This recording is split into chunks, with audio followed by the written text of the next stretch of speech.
They beat me. I'm dying. Those 5 words, gasped through blood-stained lips on a rain-soaked Wyoming porch, would shatter the silence of the loneliest man in the territory. Colt Mercer, 7 feet of scar tissue and buried rage, thought he'd closed the door on humanity forever. But when a half-dead woman collapsed at his threshold, fleeing men who'd treated her like property, his choice would ignite a war that forced an entire town to choose between cowardice and courage. Stay until the end and comment what city you're watching from. I want to see how far this story travels. The storm came in low over the Bitterroot Range that October afternoon, clouds the color of old bruises dragging their bellies across the Wyoming plains. Wind howled through the gaps in Colt Mercer's barn, rattling the few tools he kept, sending tumbleweeds skittering across the hardpan like fleeing ghosts. He stood in the doorway of his ranch house, if you could call 4 rough-hewn walls and a stone chimney a house, watching the horizon darken to the shade of gunmetal. Colt Mercer was not a man who feared storms. He'd lived through worse. At 7 feet and 2 inches, with shoulders that filled a doorframe and hands that could palm a horse's skull, Colt was a giant even in a land that bred large men. His face was a roadmap of violence survived, a scar that ran from his left eyebrow to his jawline, another that carved through his upper lip, and a nose that had been broken so many times it sat slightly crooked. His eyes, pale gray, like winter ice, carried the particular emptiness of a man who'd seen too much and said too little about it. He'd come to this desolate corner of the Wyoming Territory 3 years ago, bought 80 acres of scrubland from a widow who needed cash more than she needed memories, and hadn't spoken more than 50 words to another human being since. The nearest town, Redemption Springs, lay 8 miles east, a collection of false-fronted buildings clinging to existence along the North Platte River, where men drank away their failures and women learned to look away from things that would haunt them. Colt didn't go to town. Town came to him only when it absolutely had to, and even then, people kept their distance. They called him the Giant Killer, in whispers, though no one seemed to know what he'd killed or why. Some said he'd murdered a man with his bare hands in a Denver prison yard. Others claimed he'd been a bare-knuckle fighter who'd beaten a man to death in a bout that was supposed to be friendly. A few believed he'd served as an executioner somewhere back east, pulling levers and tightening nooses with those massive hands. The truth was simpler and somehow worse, but Colt had long since stopped correcting people's stories. Let them think what they wanted. Fear kept them away, and away was exactly where he needed them. The rain started as he turned back inside, fat drops that sounded like thrown pebbles against the roof. Within minutes, it became a deluge, one of those plain storms that turned the world into a gray curtain of water. Thunder cracked so close the windows rattled. Lightning split the sky, illuminating the sparse interior of his home. A bed in one corner, a table with 2 chairs, though no one ever sat in the second one, a cast-iron stove, and shelves that held more ammunition than food. Colt was lighting a lamp against the premature darkness when he heard it, a sound that didn't belong to the storm. A knock. He froze, his hand still on the match, listening. For a moment he thought he'd imagined it. Who would be out in this weather? Who would come here of all God-forsaken places? Then it came again, weaker this time. Not quite a knock, more like something falling against the door. Colt moved to the window, pressed himself against the wall, and peered through the rain-streaked glass. At first he saw nothing but the storm. Then lightning flashed, and in that brief moment of illumination, he saw a shape on his porch, small, hunched, wearing what might have once been a dress but was now just tattered fabric clinging to a human form. His first instinct was to ignore it. Whatever trouble had brought someone to his door, he wanted no part of it. Trouble was precisely what he'd come here to escape. But the shape moved, lifting what he realized was a hand, and knocked again. This time, he heard something else beneath the thunder, a voice, thin as wire, breaking on the word. Please. Colt stood still for a long moment, every instinct screaming at him to stay where he was, to let the storm take whatever it had brought, to preserve the isolation he'd worked so hard to build. 3 years. 3 years without complication, without connection, without the terrible weight of carrying what happened to another human soul. The knock came one more time, then stopped. In the silence that followed, Colt heard something that cut through all his carefully constructed defenses. The sound of a body sliding down his door, of someone giving up, of life preparing to surrender to the cold and the rain and the indifferent earth. He was across the room before he'd made a conscious decision to move. The door swung open and the storm screamed into his house, bringing with it the smell of rain and blood and something else, the acrid stench of fear. On his porch, crumpled against the doorframe like a pile of discarded rags, lay a woman. She wasn't old, maybe 30, with dark hair plastered to her skull and skin so pale it seemed translucent in the lamplight spilling from the house. Her dress, and it had been a dress once, a simple calico thing, was torn in places that told a story Colt didn't want to read. Her face was a mess of bruises, one eye swollen completely shut, her lips split and still bleeding. Her bare feet were cut and muddy, and her hands, when she tried to lift them, shook so badly she couldn't complete the gesture. "Please," she whispered again, and it was the sound of a last prayer. "They beat me. I'm dying."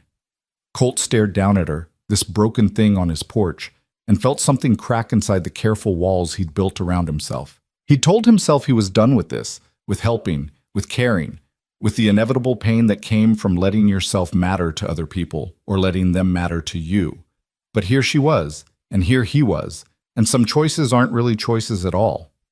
He bent down, which, given his size, required him to nearly fold himself in half, and scooped her up as gently as his large hands could manage.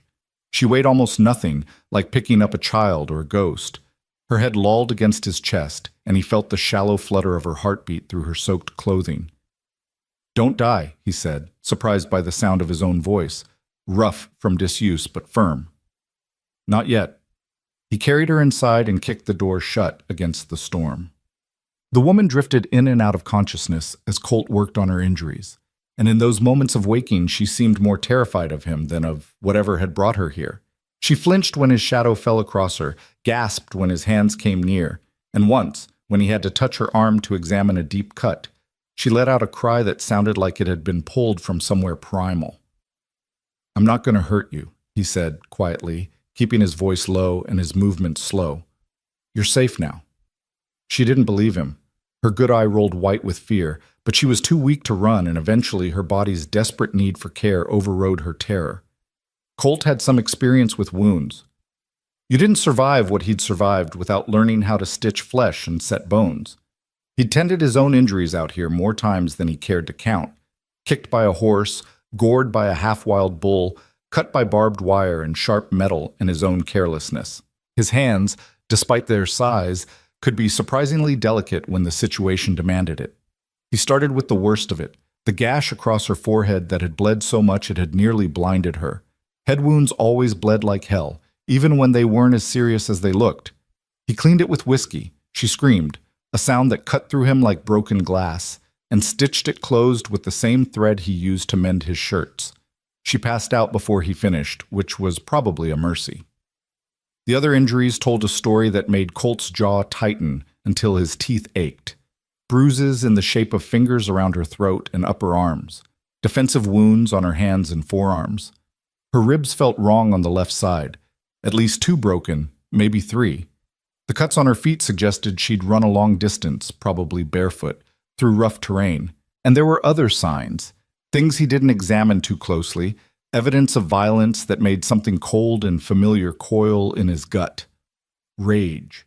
Old, patient rage that knew how to wait.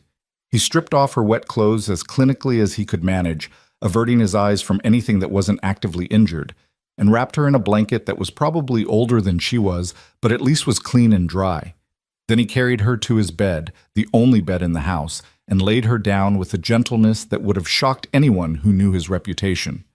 For himself, he pulled the other chair closer to the stove and settled in to wait. Porch. She slept for almost 24 hours, waking only occasionally to moan or cry out or thrash against dreams that were clearly worse than her waking pain. Each time, Colt rose from his chair, stiff from holding still for so long, and checked her pulse, her breathing, the fever that rose and fell like a tide throughout the night. He gave her water when she would take it, spooning it past her cracked lips. He changed the bandage on her forehead twice and checked her ribs, which were wrapped tight now with strips torn from an old sheet.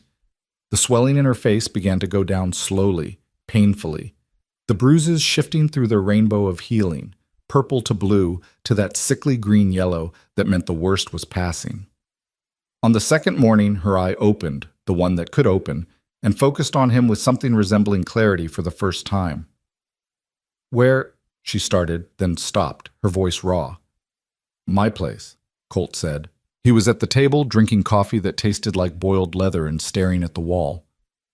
"Wyoming Territory, 8 miles west of Redemption Springs."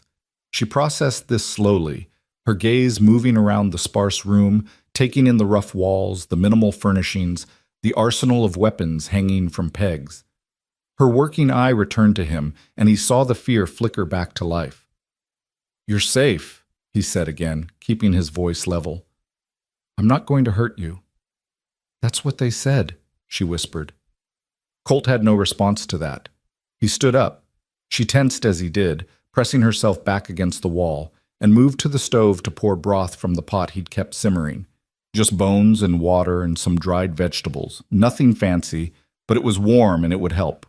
He brought it to her carefully, keeping his movements predictable and slow, and set it on the crate he'd pulled beside the bed to serve as a nightstand. "Can you sit up?" he asked. She tried, gasped at the pain in her ribs, and managed to lever herself up enough to lean against the wall behind the bed. Colt picked up the bowl and held it out, but she couldn't seem to make her hands cooperate. They shook too badly to hold anything. "I can—" He gestured to the bowl, then to her, asking permission. She stared at him for a long moment, this giant of a man with his scarred face and his careful voice, and something shifted in her expression.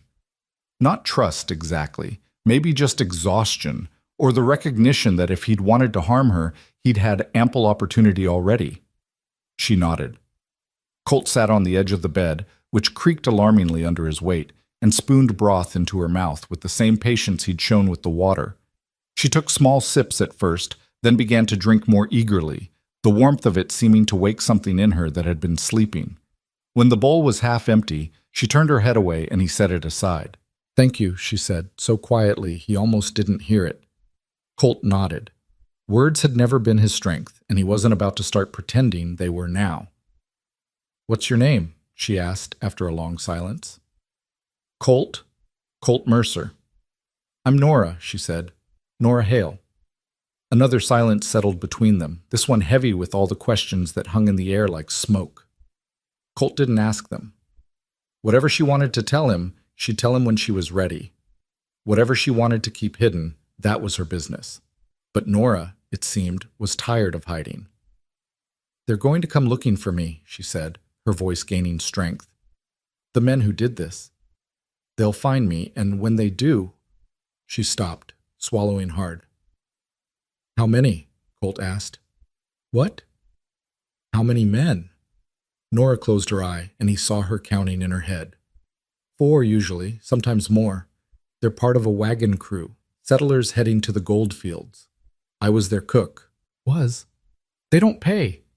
They just take. Whatever they want. Whenever they want.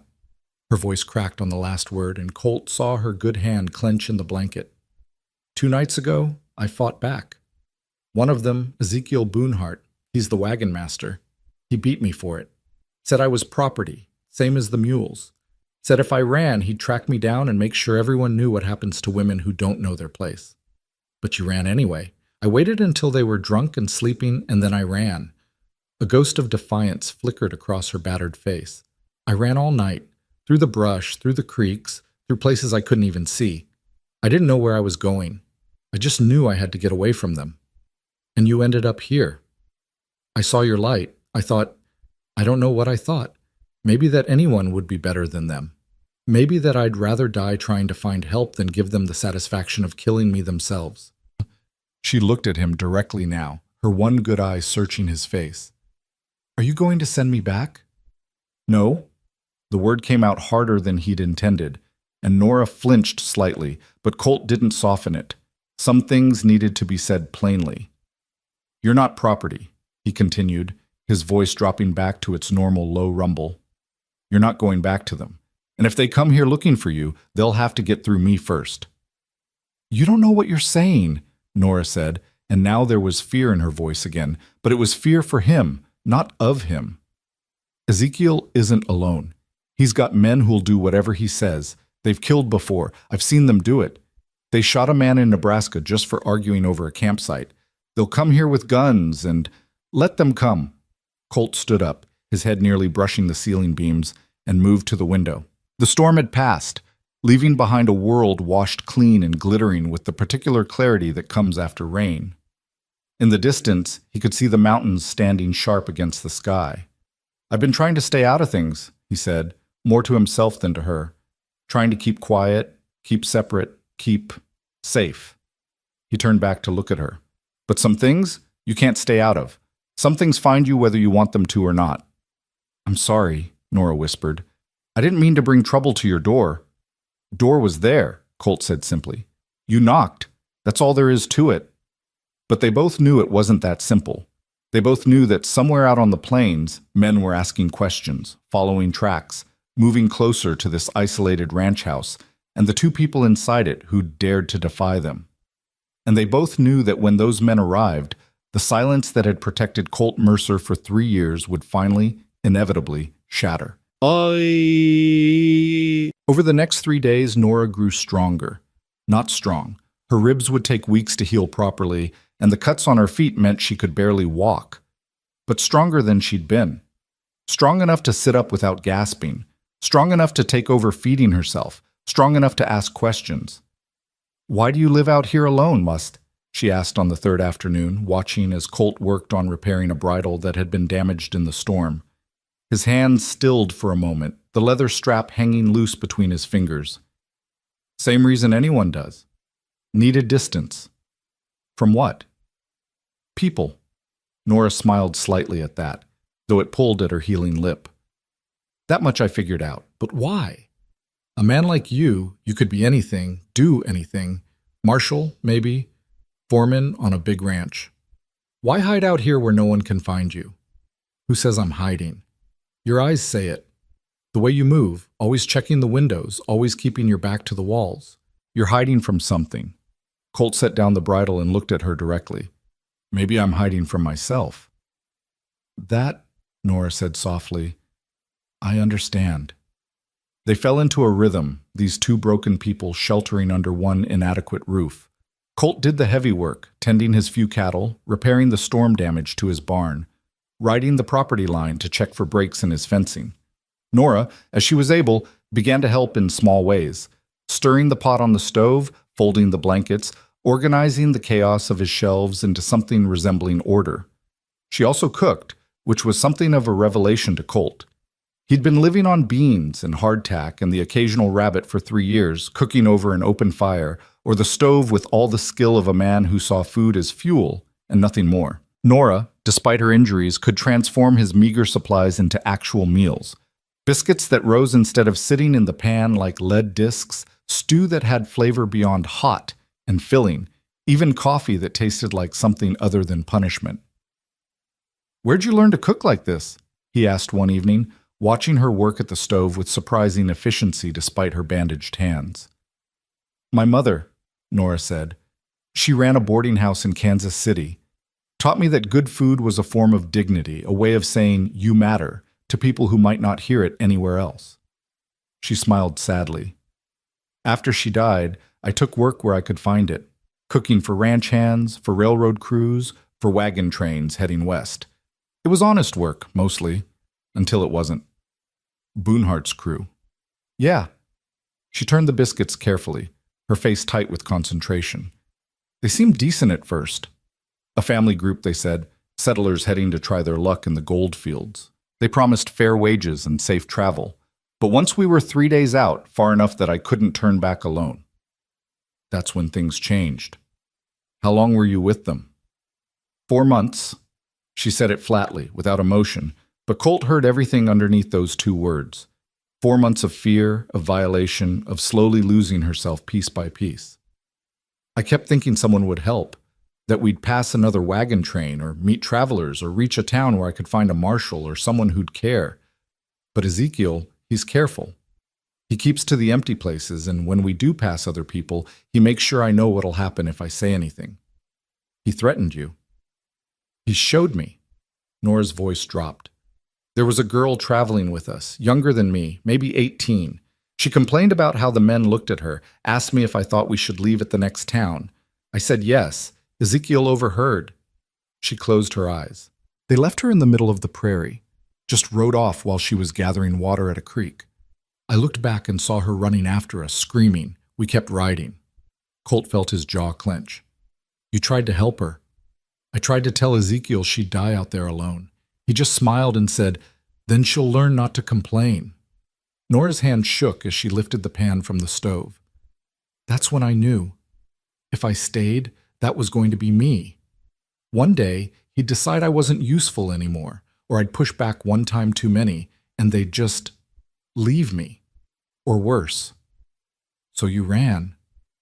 So I ran. She set the biscuits on the table, 6 perfect golden rounds that smelled like everything warm and safe in the world, and knocked on the door of a complete stranger and asked him to die for me. I'm not going to die, Colt said.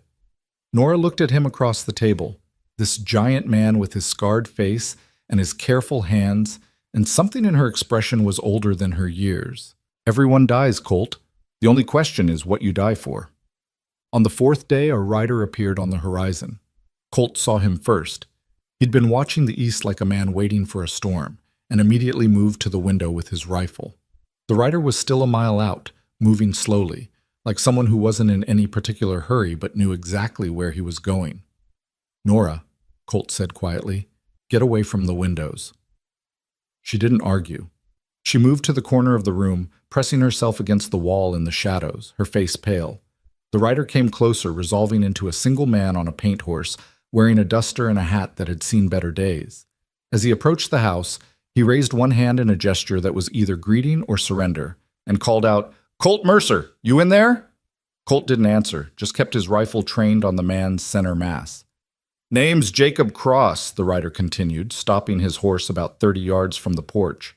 I'm from Redemption Springs. Got word you might have company? Wanted to come check on the situation before it gets out of hand. Who sent you? Colt called back. The marshal. Dutch Vernon. You know him? Colt did know him, a decent man as lawmen went, but hamstrung by a town that didn't particularly want law. What does Vernon want? He wants to know if you're harboring a runaway cook named Nora Hale. Because if you are, there's 4 very angry men in town asking questions and making threats, and Dutch would like to resolve this before someone gets killed. In the corner, Nora made a small sound of fear. Tell Vernon she's under my protection, Colt said. Whatever those men are claiming, they're liars. I believe you, Jacob said, and he sounded like he meant it.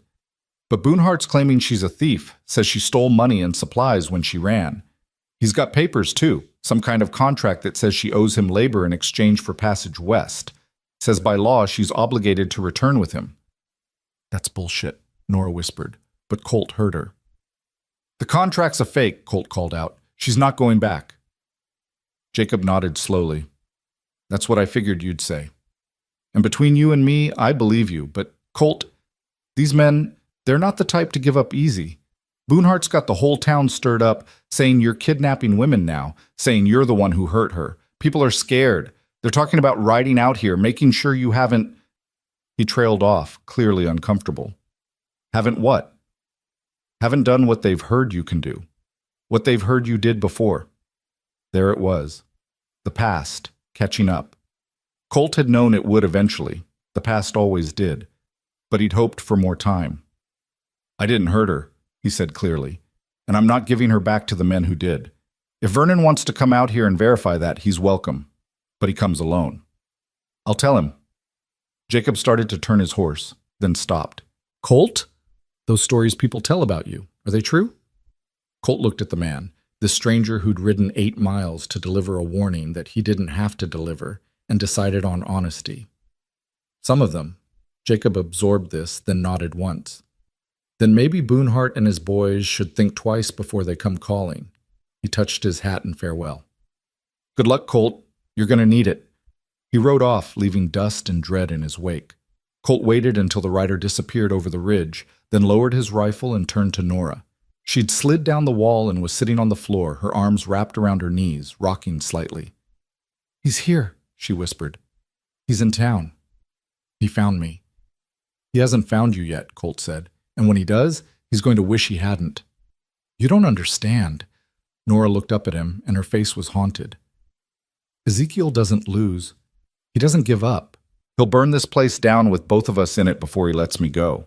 And he'll make everyone believe it was justified. Colt crossed the room and knelt beside her, a movement that took him from towering to merely large, and spoke with quiet conviction.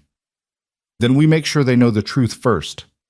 We make sure the whole town knows what he did to you, what he is. We take away his story before he can tell it. How? We go to town, together. You tell Vernon everything, and we make damn sure there are witnesses. Nora stared at him like he'd lost his mind. I can't go to town. Look at me. I can barely walk. And even if I could, what's to stop Ezekiel from just taking me the second we arrive? Me, Colt said simply. I'm what stops him. 1 man against 4, 5? However many he's got with him? 1 man who's got nothing left to lose. Colt stood up, offering her his hand. And 1 woman who's done running. That's more than enough. Nora looked at his outstretched hand for a long moment, and in that moment, something fundamental shifted between them. She'd been surviving for 4 months, running for days, hiding since she'd arrived. But survival wasn't living, and hiding wasn't freedom. She took his hand and he pulled her to her feet with the same careful strength he'd shown from the beginning.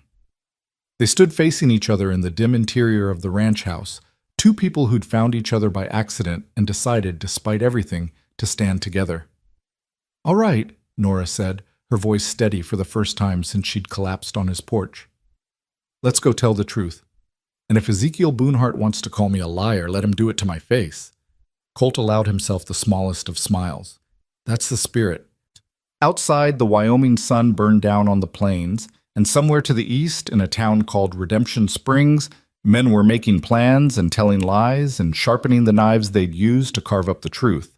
But here, in this isolated house where silence had reigned for 3 years, 2 people were preparing to make some noise. And noise, Colt Mercer had learned long ago, was the sound of change arriving whether you wanted it or not. The ride to Redemption Springs took 2 hours, and every minute of it felt like tempting fate.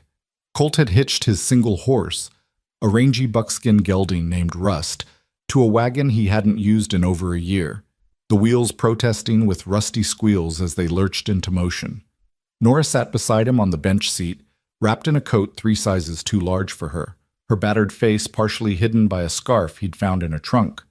Not to hide the evidence, but to protect her from the wind that cut across the plains like a blade. She hadn't spoken much as they'd prepared to leave, just watched him load his rifle, check his pistol, and strap a knife to his belt with the quiet efficiency of a man who knew exactly how violence worked. When he'd helped her up onto the wagon, lifting her like she weighed nothing, she'd gripped his arm and asked one question. Have you killed people before? Colt had looked at her directly, his pale eyes unreadable. Yes. Will you kill for me? If I have to. She'd nodded, as if that settled something in her mind, and they'd set off without another word.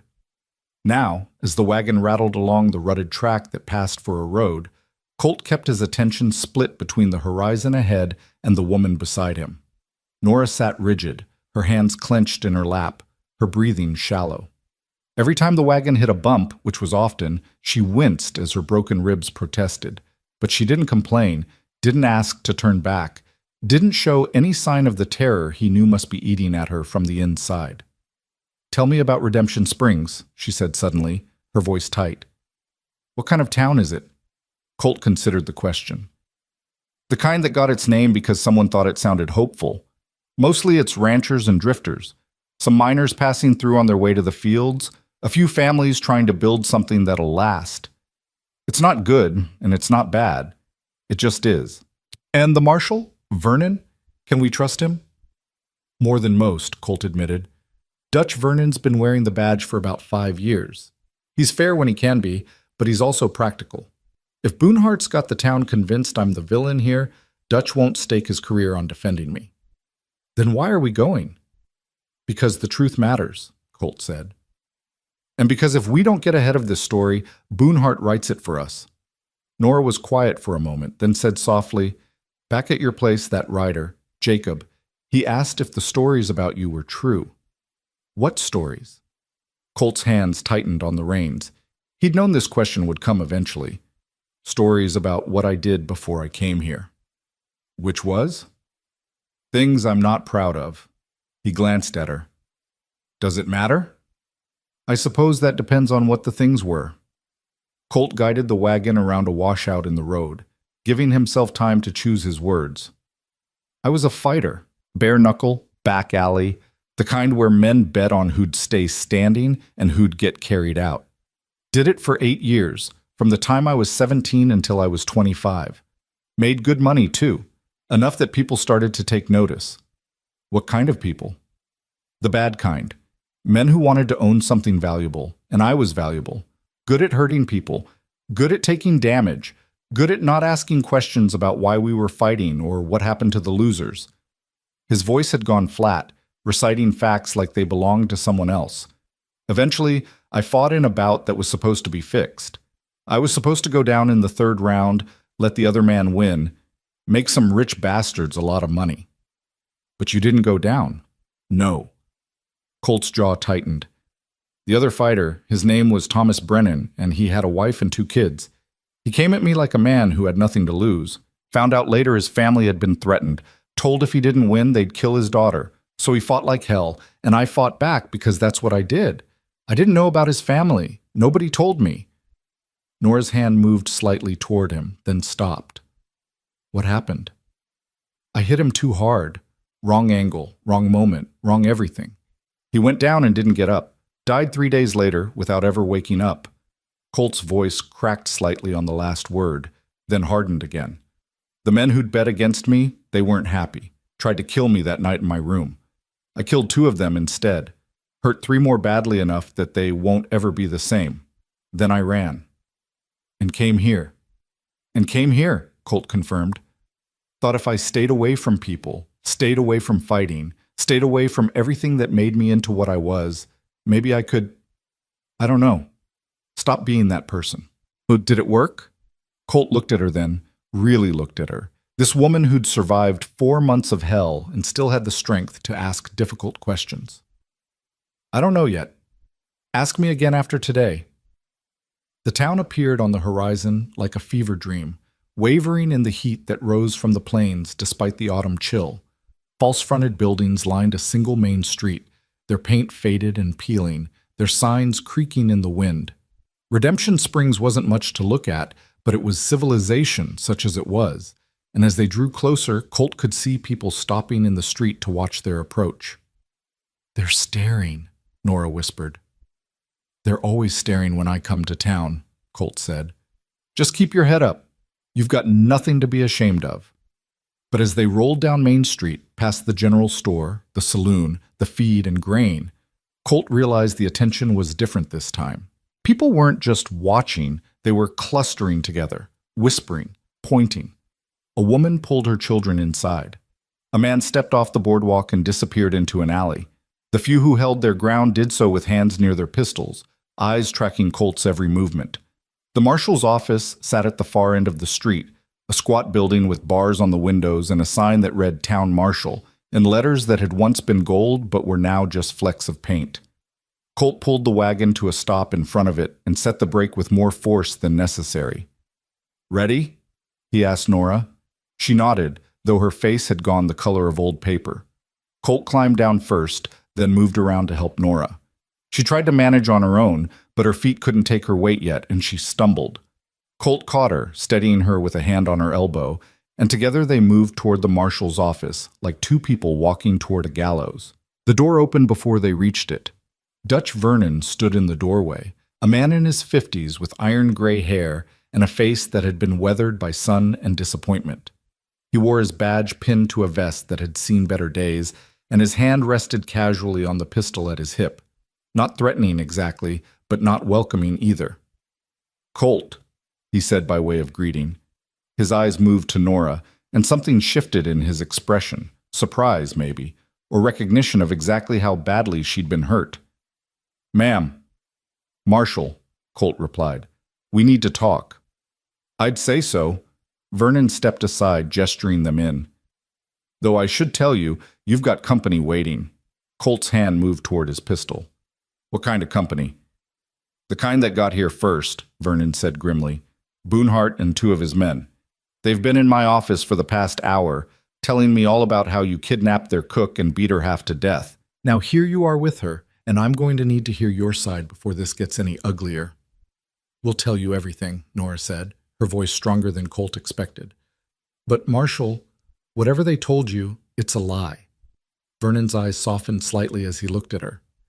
Ma'am, I've been wearing this badge long enough to know that truth usually lives somewhere between the stories people tell, but I also know what a beating looks like, and you've taken one hell of one. So let's all step inside, keep things civil, and figure out what actually happened. They followed him into the office, and Colt immediately assessed the room the way he'd learned to assess any space that might become a battlefield. 2 cells in the back, both empty. A desk cluttered with papers and a coffee pot that smelled like it had been burning for days. 3 men standing near the far wall, and the moment Colt saw them, he knew exactly what kind of men they were. The one in the center had to be Ezekiel Boonhart. He was tall, not as tall as Colt, but few men were, with a lean, ropey build and a face that might have been handsome if it weren't for the cruelty in his eyes. He wore a black duster and a hat with a silver band, and his boots were polished to a shine that suggested vanity or obsession or both. When he saw Nora, his mouth curved into a smile that made Colt's trigger finger itch. Well, Boonhart said, his voice smooth as oil. There she is, Nora, darling. We've been so worried about you. Nora made a sound like a wounded animal and pressed herself against Colt's side. The 2 men flanking Boonhart were cut from cheaper cloth, hired muscle with mean eyes and the kind of casual violence that came from too many bar fights and not enough consequences. One was stocky with a scar across his nose. The other was younger, maybe 20, with the nervous energy of someone trying to prove himself. Both had pistols on their hips and expressions that said they'd enjoy using them. Marshall, Boonhart continued, his attention shifting to Vernon, I appreciate you bringing her in. This gentleman, he nodded toward Colt with exaggerated courtesy, has been keeping her against her will. I'm sure it was all a misunderstanding, but we'll take her off his hands now and be on our way. Nobody's taking her anywhere, Colt said, his voice low and dangerous. Boonhart's smile didn't waver. I'm afraid that's not your decision, friend. Nora's under contract to my crew. She owes us labor and recompense for the supplies she stole when she ran. That's a legal matter, not a personal one. Show me the contract, Vernon said, holding out his hand. Boonhart produced a folded paper from his coat and handed it over with a flourish. Vernon unfolded it, read it quickly, then read it again more slowly. His expression gave nothing away. This says she agreed to work for 6 months in exchange for passage west and wages to be paid upon arrival in California, Vernon said. It's signed with her name. That's not my signature, Nora said immediately. I never signed anything. Ezekiel, tell him the truth. Now, Nora, Boonhart said, his tone dripping with false sympathy, I know you're upset, but lying won't help. You signed that contract the day you joined our crew, and you knew the terms. If you were unhappy with the arrangement, you should have come to me. Instead, you stole $50 from my lockbox and ran off in the middle of the night. That's theft, Marshall. Plain and simple. That's bullshit, Colt said flatly. Boonhart's eyes narrowed. I don't believe we've been introduced. Colt Mercer, and you're a liar and a coward who beats women when they can't fight back. The temperature in the room dropped 10 degrees. The 2 men with Boonhart shifted their weight, hands drifting toward their guns. Vernon stepped between them and Colt, raising both hands. Everyone calm down, he said firmly. Colt, I know you're protective of the lady, but that's a serious accusation. Boonhart, if you've got proof she stole from you, I'll need more than your word. And both of you need to remember that I'm the law here, not you. Of course, Marshal, Boonhart said smoothly. I wouldn't dream of suggesting otherwise. As for proof, I have 3 witnesses who saw Nora with the lockbox the night she disappeared. My men here, he gestured to his companions, and my other associate, Pike, who's waiting at our camp. Your witnesses are the men who hurt her, Colt said. That's not evidence, that's a conspiracy. Then let's hear from Nora herself, Vernon said, turning to her. Ma'am, I need you to tell me what happened. All of it, from the beginning, and I need the truth. Nora took a shaky breath. and Colt felt her gather herself the way someone might gather courage to jump off a cliff. When she spoke, her voice was quiet but clear. I answered an advertisement in Kansas City 6 months ago, she began. It said a wagon crew needed a cook for a journey to California. Fair wages, safe travel, respectable people. I was desperate. My money was running out, and I had nowhere else to go. So I met with Ezekiel at a boarding house, and he seemed kind. Said he was leading a group of families west, that they needed someone who could keep everyone fed through the journey. He offered me $20 a month plus meals and protection. I said yes. And the contract? Vernon asked. There was paperwork, but it wasn't what he showed you just now. It was a simple agreement. I'd cook, he'd pay, and we'd part ways when we reached California. That's all. Boonhart scoffed. She's lying, Marshall. The contract I showed you is the one she signed. If she claims otherwise, she's either mistaken or deliberately deceiving you.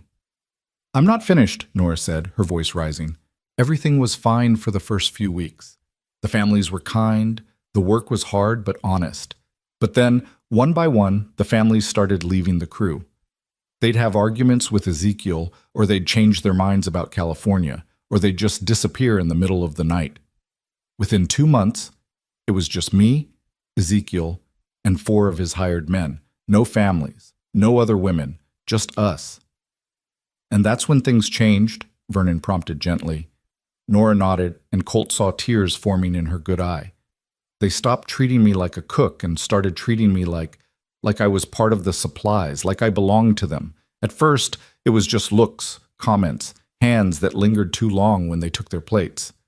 But then it got worse. Ezekiel said I needed to be friendlier if I wanted to keep eating, said the men were working hard and deserved some comfort.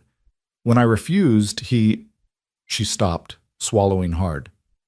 Take your time, Vernon said. He hit me, Nora finished. Not where it would show much, not at first. Bruises I could hide under my clothes, and he made sure I understood that if I complained, if I tried to leave, it would get worse. He showed me what happened to the last woman who'd defied him, found her dress torn up and thrown in the fire, said she'd learned her lesson the hard way. This is slander, Boonhart interjected, but his voice had lost some of its smoothness. Marshall, I won't stand here and listen to these accusations. This woman is clearly disturbed.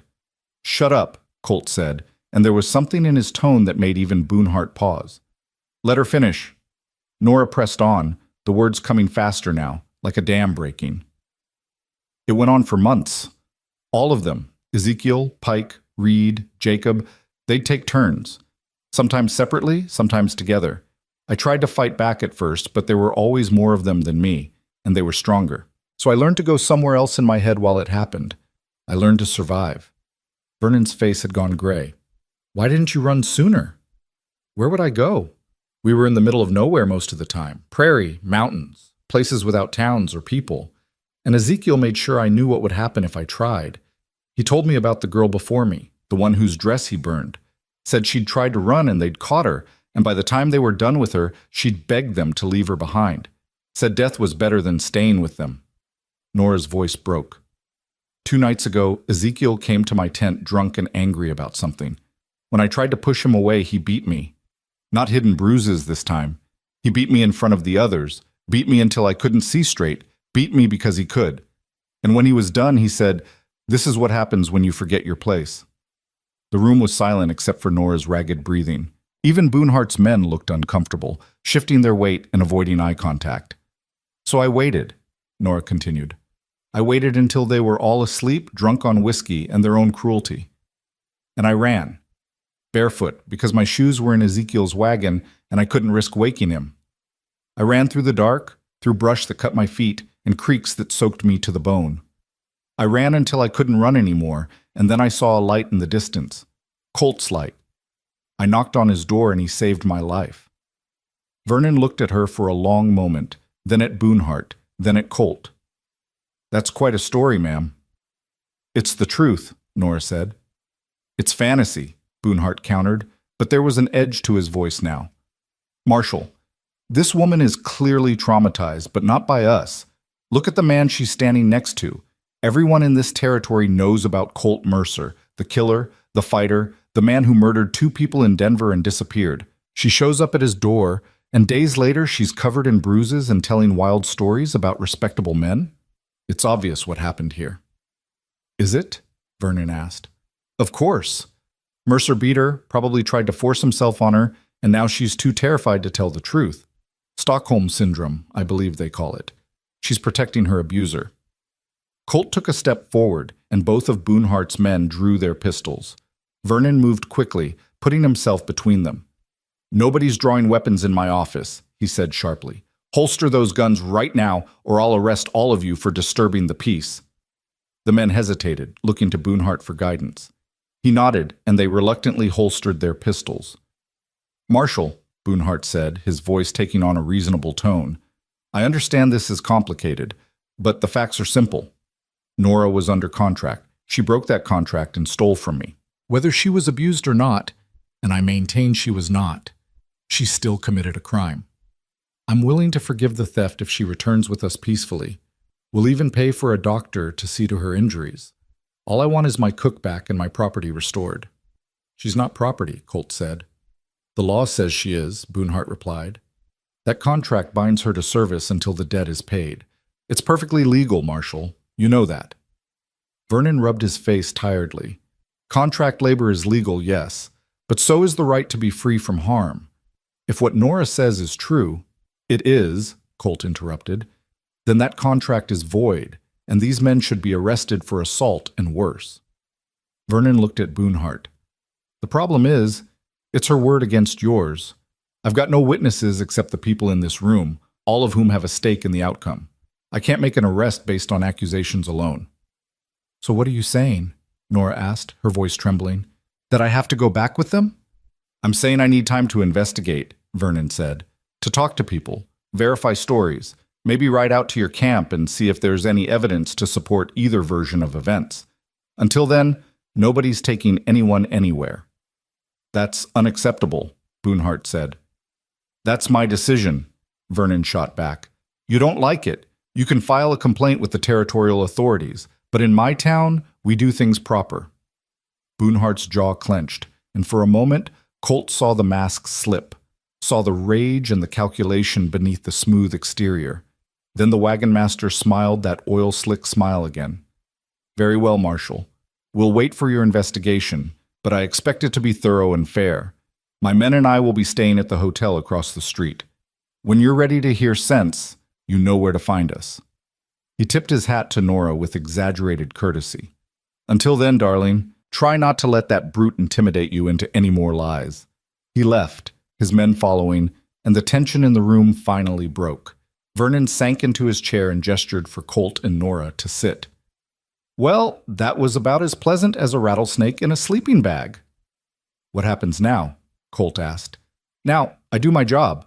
I'll ride out to their camp tomorrow, look around, see if there's anything that supports Nora's story. I'll also talk to some of the folks in town who might have seen Boonhart and his crew come through. If I find evidence of wrongdoing, I'll arrest them. If I don't, he trailed off, letting the implication hang. If you don't, they take her, Colt finished. Not if she doesn't want to go, but legally, if that contract's valid, I can't stop them from pursuing damages. The contract's a forgery, Nora insisted. Maybe so, but proving that'll take time, and Boonhart doesn't strike me as a patient man. Vernon leaned forward. My advice? You two stay in town tonight. Get a room at the other hotel, not the one where Boonhart's staying. Keep a low profile. Let me do my job. And Colt? Yeah? Don't do anything stupid. I know your reputation, and I know what you're capable of. But if you go after Boonhart, you'll be the one in jail, not him. Understand? Colt understood. He just wasn't sure he cared. They left the marshal's office as the afternoon sun began its descent toward the mountains. The street was busier now, people emerging from wherever they'd hidden when Colt arrived. But the stares remained, and so did the whispers. Where are we going? Nora asked quietly. To get you a room and some food, Colt said. Then I need to make sure no one follows us. The hotel, the Pioneer Rest, was a 2-story building with a veranda and windows that looked out on Main Street. The proprietor, a thin woman with suspicious eyes, took Colt's money without comment and handed over a key to a second-floor room. Say King. As they climbed the stairs, Nora leaning heavily on Colt's arm, he scanned every shadow, every doorway, every possible angle of attack. The room was small but clean, a bed, a chair, a washstand with a chipped basin. Nora sank onto the bed with a sigh that spoke of exhaustion deeper than physical pain. "You should rest," Colt said. "I'll be downstairs." "You're leaving?" Fear flashed across her face. "Just to the lobby. I won't let them get to you." "Colt." She reached out, caught his hand. "Thank you. For believing me. For all of this." He looked down at her hand in his, so small, so damaged, and felt that crack inside him widen a little more. "Get some sleep, Nora. We'll figure out the rest tomorrow." But as he closed the door behind him and took up position in the lobby where he could watch both the stairs and the street, Colt knew that tomorrow might not give them any answers. It might only bring more questions, more violence, more proof that some men were willing to burn the world down rather than admit they were wrong. Through the window, he could see the hotel across the street where Boonhart was staying. Could imagine the man up there, planning, scheming, preparing to take back what he believed he owned. Let him try, Colt thought. Let him try and see what happens when you corner something that's got nothing left to lose. The sun set, and darkness came to Redemption Springs like a judgment waiting to be delivered. Night settled over Redemption Springs like a held breath, the kind of silence that feels more dangerous than noise. Colt sat in the hotel lobby with his back to the wall and his eyes on the street, watching shadows move across the windows of the building where Boonhart had taken rooms. The clerk behind the desk, a nervous man named Peterson who kept glancing at Colt like he expected violence to erupt at any moment, had long since given up trying to make conversation. Now he just sat there shuffling papers and pretending not to notice the giant with the scars who hadn't moved in 3 hours. Around midnight, Colt heard footsteps on the stairs behind him. Light, careful footsteps that tried not to make sound. His hand went to his pistol before he registered that the gate was wrong for a threat. Too hesitant, too pained. He turned to see Nora descending slowly, one hand on the railing, her face pale in the lamplight. "You should be sleeping," he said, rising from his chair. "I tried." She reached the bottom of the stairs and moved toward him, wrapping the oversized coat more tightly around herself. "Every time I close my eyes, I see them coming through the door. Hear Ezekiel's voice, feel his hands." She stopped a few feet away, her good eyes searching his face. "How do you do it? Sit here so calm, so still, when you know they're right across the street planning God knows what." "I'm not calm," Colt admitted. "I'm just good at waiting. Had a lot of practice." Nora glanced at the clerk, who was doing an admirable job of pretending to be invisible, then back at Colt. "Can we talk? Somewhere more private?" He hesitated, then nodded toward the front door. "Veranda. I can still see the street from there." They stepped outside into air that had turned cold, autumn asserting itself against the lingering heat of day. The wooden boards of the veranda creaked under Colt's weight as he positioned himself at the railing, angled so he could watch both the hotel across the street and the woman beside him. Nora stood close enough that he could feel the tremor running through her, whether from cold or fear he couldn't tell. "I keep thinking about what Ezekiel said in the marshal's office," she said quietly. "About you, the things you've done. He called you a killer." "I am a killer," Colt said flatly. "That part's true. But the rest? About you hurting me? About Stockholm Syndrome and all that?" She turned to face him fully. "Why didn't you defend yourself? Why didn't you tell Vernon the truth about what happened?" "What good would it have done? Boonhart's already planted that seed. People hear what they want to hear, believe what they're predisposed to believe. Giant ex-fighter who killed 2 men finds a beaten woman and suddenly she's defending him? Easiest thing in the world to spin that into something ugly. So you just let them think you're a monster?" Colt's mouth twisted into something that wasn't quite a smile. "I don't have to let them think anything. They decided what I was the moment I came to this territory. Nothing I say is going to change that." Nora was quiet for a moment, studying him with an intensity that made him uncomfortable. "I don't think you're a monster," she finally said.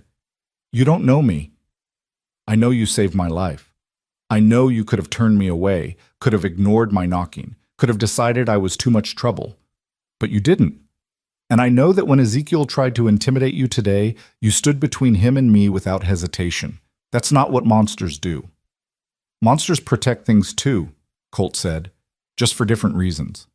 Then what are your reasons? The question hung in the cold air between them, and Colt found himself without an easy answer. Why had he opened the door that storm-soaked night? Why had he taken on the responsibility of another person's survival when he'd spent 3 years avoiding exactly that kind of entanglement? Why was he standing here now, preparing to fight a battle that wasn't his against men who would just as soon kill him as look at him? Because you knocked, he finally said, and because I know what it's like to be something people use and throw away when they're done, and because... He stopped, the words catching in his throat. Because what? Because maybe I'm tired of being alone with what I've done. Maybe I thought if I could help you, it would balance the scales somehow. Make me less of the thing everyone thinks I am. Nora reached out and did something that shocked them both. She took his hand. Her fingers were cold and small against his scarred knuckles, but her grip was firm. You don't have to balance anything, she said. You don't owe the universe some kind of payment for your past. You just have to be better than you were. And Colt, you're already better than most men I've known. He looked down at their joined hands, this connection that felt both fragile and impossibly strong, and something shifted in his chest. For 3 years he'd avoided touch, avoided closeness, avoided anything that might remind him he was human and capable of feeling. But here was this woman who had every reason to fear men and their hands, reaching out to him anyway, offering something he'd forgotten he needed. Thank you, he said quietly. They stood like that for a long moment, two damaged people finding something like comfort in each other's presence. Then Nora shivered, and Colt reluctantly released her hand. You need to get back inside, he said. It's too cold out here. Will you come up? Just to sit in the chair while I try to sleep? I don't want to be alone right now.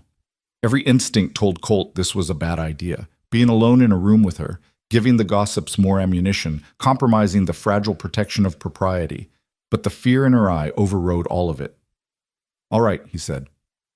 But I'm staying by the door. They went back inside, past the clerk who watched them with knowing eyes that made Colt's jaw tighten, and up the stairs to Nora's room. True to his word, Colt positioned the chair so his back was to the wall, and he could see both the door and the window. Nora climbed into bed fully clothed, pulling the blankets up to her chin. Colt? She said into the darkness. Yeah?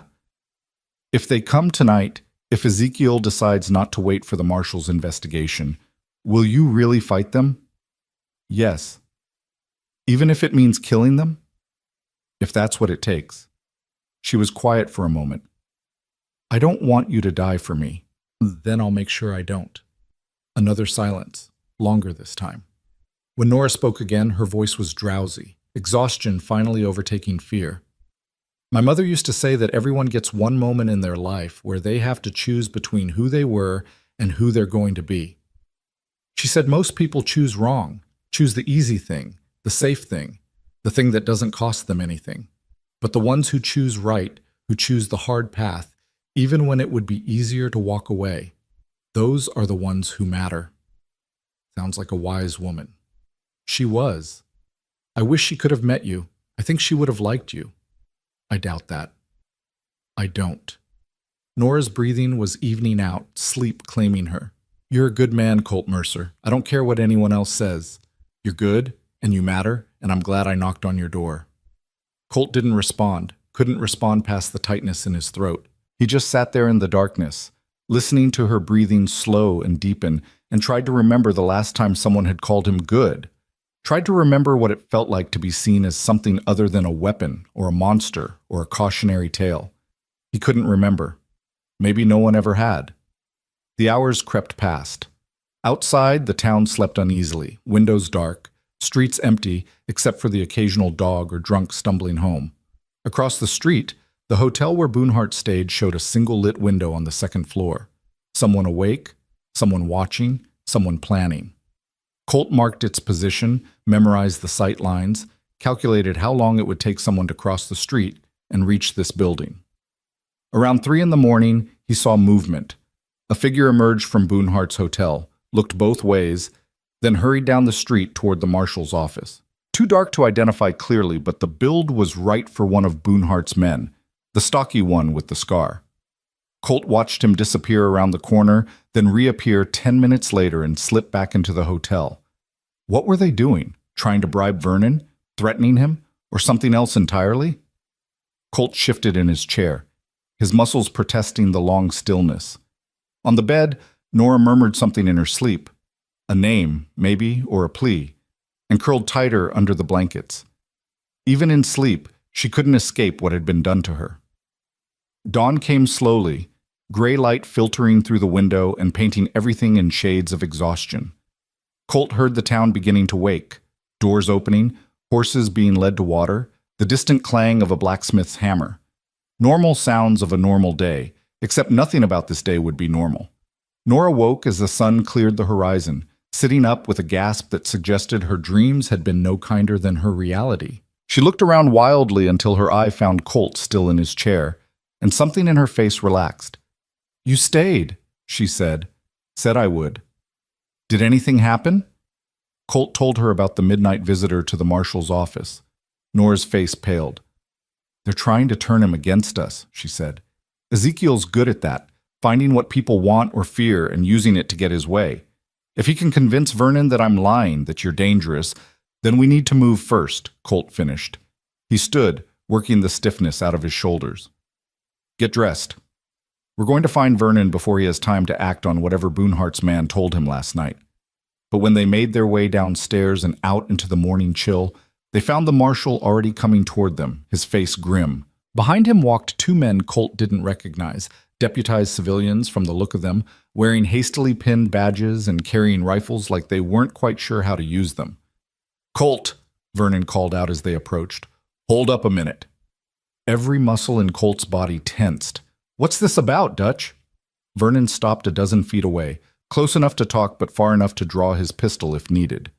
The deputies spread out slightly, and Colt registered their positions, calculated angles and timing, and how quickly he could disarm them if this went bad. "We need to have a conversation," Vernon said, official-like, "about what happened at Boonhart's camp." "You went there already?" "Left before dawn. Wanted to see the place before Boonhart had time to clean up any evidence." Vernon's expression was unreadable. "Found some interesting things, such as?" "Such as a lockbox with a broken lock and about $45 inside, 5 short of what Boonhart claimed was stolen. Such as bloodstains in one of the tents that matched the description of where Nora said she slept. Such as another tent full of women's clothing, dresses, undergarments, shoes, that Boonhart claims belonged to previous cooks who left them behind. Lot of previous cooks for a man who's only been running wagon crews for 2 years. Hope flared in Nora's eye. "Then you believe me?" "I believe something bad happened at that camp," Vernon said carefully. "Question is whether it happened the way you said, or the way Boonhart's now claiming." "What's he saying?" Colt asked, though he already knew the answer would be bad. "He's saying you and Nora are working together, that she stole the money, got caught, and you helped her escape because you've got some kind of arrangement. He's also saying that one of his men, fellow named Pike, went missing last night. Found his body this morning about a mile outside town, shot twice in the back. Boonhart's claiming you killed him to keep him from testifying against Nora." The words hit like a physical blow. Colt heard Nora gasp beside him, felt the world tilt sideways as the trap Boonhart had been building snapped shut around them. "That's insane," Nora said. "Colt was with me all night. He never left my room." "That's what you'd say if you were protecting him," Vernon pointed out. "And ma'am, I don't mean to be indelicate, but a woman alone in a room all night with a man? That's the kind of thing that makes your story less believable, not more." "So that's it?" Colt's voice was dangerously quiet. "Boonhart murders his own man, blames me, and you're going to arrest me on his word?" "I'm going to hold you for questioning while I sort this mess out," Vernon corrected. "Big difference. You come peacefully, we'll get it straightened out. You make trouble, and I'll have no choice but to assume Boonhart's right about you." "And what about Nora?" "She stays in town, under protection, until I can verify her story. If she's telling the truth, she's safe. If she's not," Vernon shrugged, "then we'll deal with that too." Colt looked at Nora, saw the terror and guilt warring on her face, saw her about to protest or confess to something she didn't do just to protect him. He shook his head slightly, a message that said, "Trust me, let me handle this." "All right," he said to Vernon, "I'll come. But Dutch? You'd better figure out the truth quick, because if Boonhart gets anywhere near her while I'm locked up, there won't be enough left of him to bury." "Is that a threat?" "It's a promise." Vernon sighed like a man who'd known this job would be hard, but not quite this hard. "Come on then. Let's get you settled in a cell before this day gets any worse." As they walked toward the marshal's office, Colt in front, the deputies flanking him with nervous trigger fingers, he heard Nora call out, "Colt, I'll fix this. I'll tell them everything. I'll—" "Stay in the hotel," he called back without turning. "Lock the door. Don't open it for anyone but Vernon." Then they turned a corner and she was gone from his sight, alone in a hostile town with nothing but his reputation to protect her. And that reputation, Colt knew, was more likely to get her killed than keep her safe. The cell was exactly what he'd expected: iron bars, a thin mattress, a bucket in the corner. Vernon locked the door with an apologetic expression that didn't make Colt feel any better about the situation. "I know you didn't kill Pike," Vernon said quietly once the deputies had left. "Timing doesn't work, and you're not stupid enough to shoot a man in the back and leave the body where it'll be found. But Boonhart's got half the town convinced you're a dangerous murderer, and the other half's just waiting for an excuse to form a lynch mob. I hold you here. I can control the situation. You're out there, and I guarantee someone's going to try to be a hero." "How long?" Colt asked. 24 hours, maybe 48. Long enough to prove Pike's death had nothing to do with you, and hopefully long enough to find something that'll stick to Boonhart." Vernon hesitated. "Colt, I want you to know I've been asking around about you. The stories about Denver, about the men you killed. I got the real version from a retired marshal who worked that case. I know you were defending yourself. I know they came after you first. For what it's worth, I don't think you're the monster people say you are. Doesn't matter what you think if I'm in here and Boonhart's out there. I've got men watching the hotel. Nora will be safe." "Your men are farmers with rifles," Colt said. "Boonhart's men are killers. If they decide to move, your deputies won't stop them." "Then pray they don't decide to move," Vernon said, and walked away, leaving Colt alone with the iron bars and the slow crawl of time.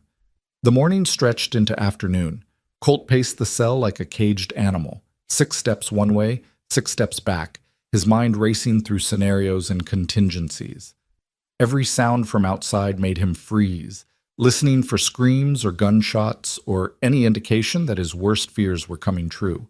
But the town remained quiet, unnaturally so, as if everyone was holding their breath waiting for the storm to break.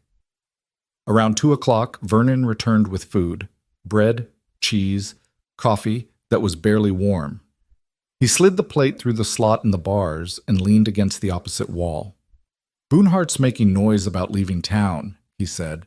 "Claims he's done his civic duty reporting Pike's murder, and now he needs to get his crew moving before they lose too much time. Says if I don't return his property, meaning Nora, by sundown, he'll take the matter to the territorial authorities." "Let him leave," Colt said. "Better for everyone if he just disappears.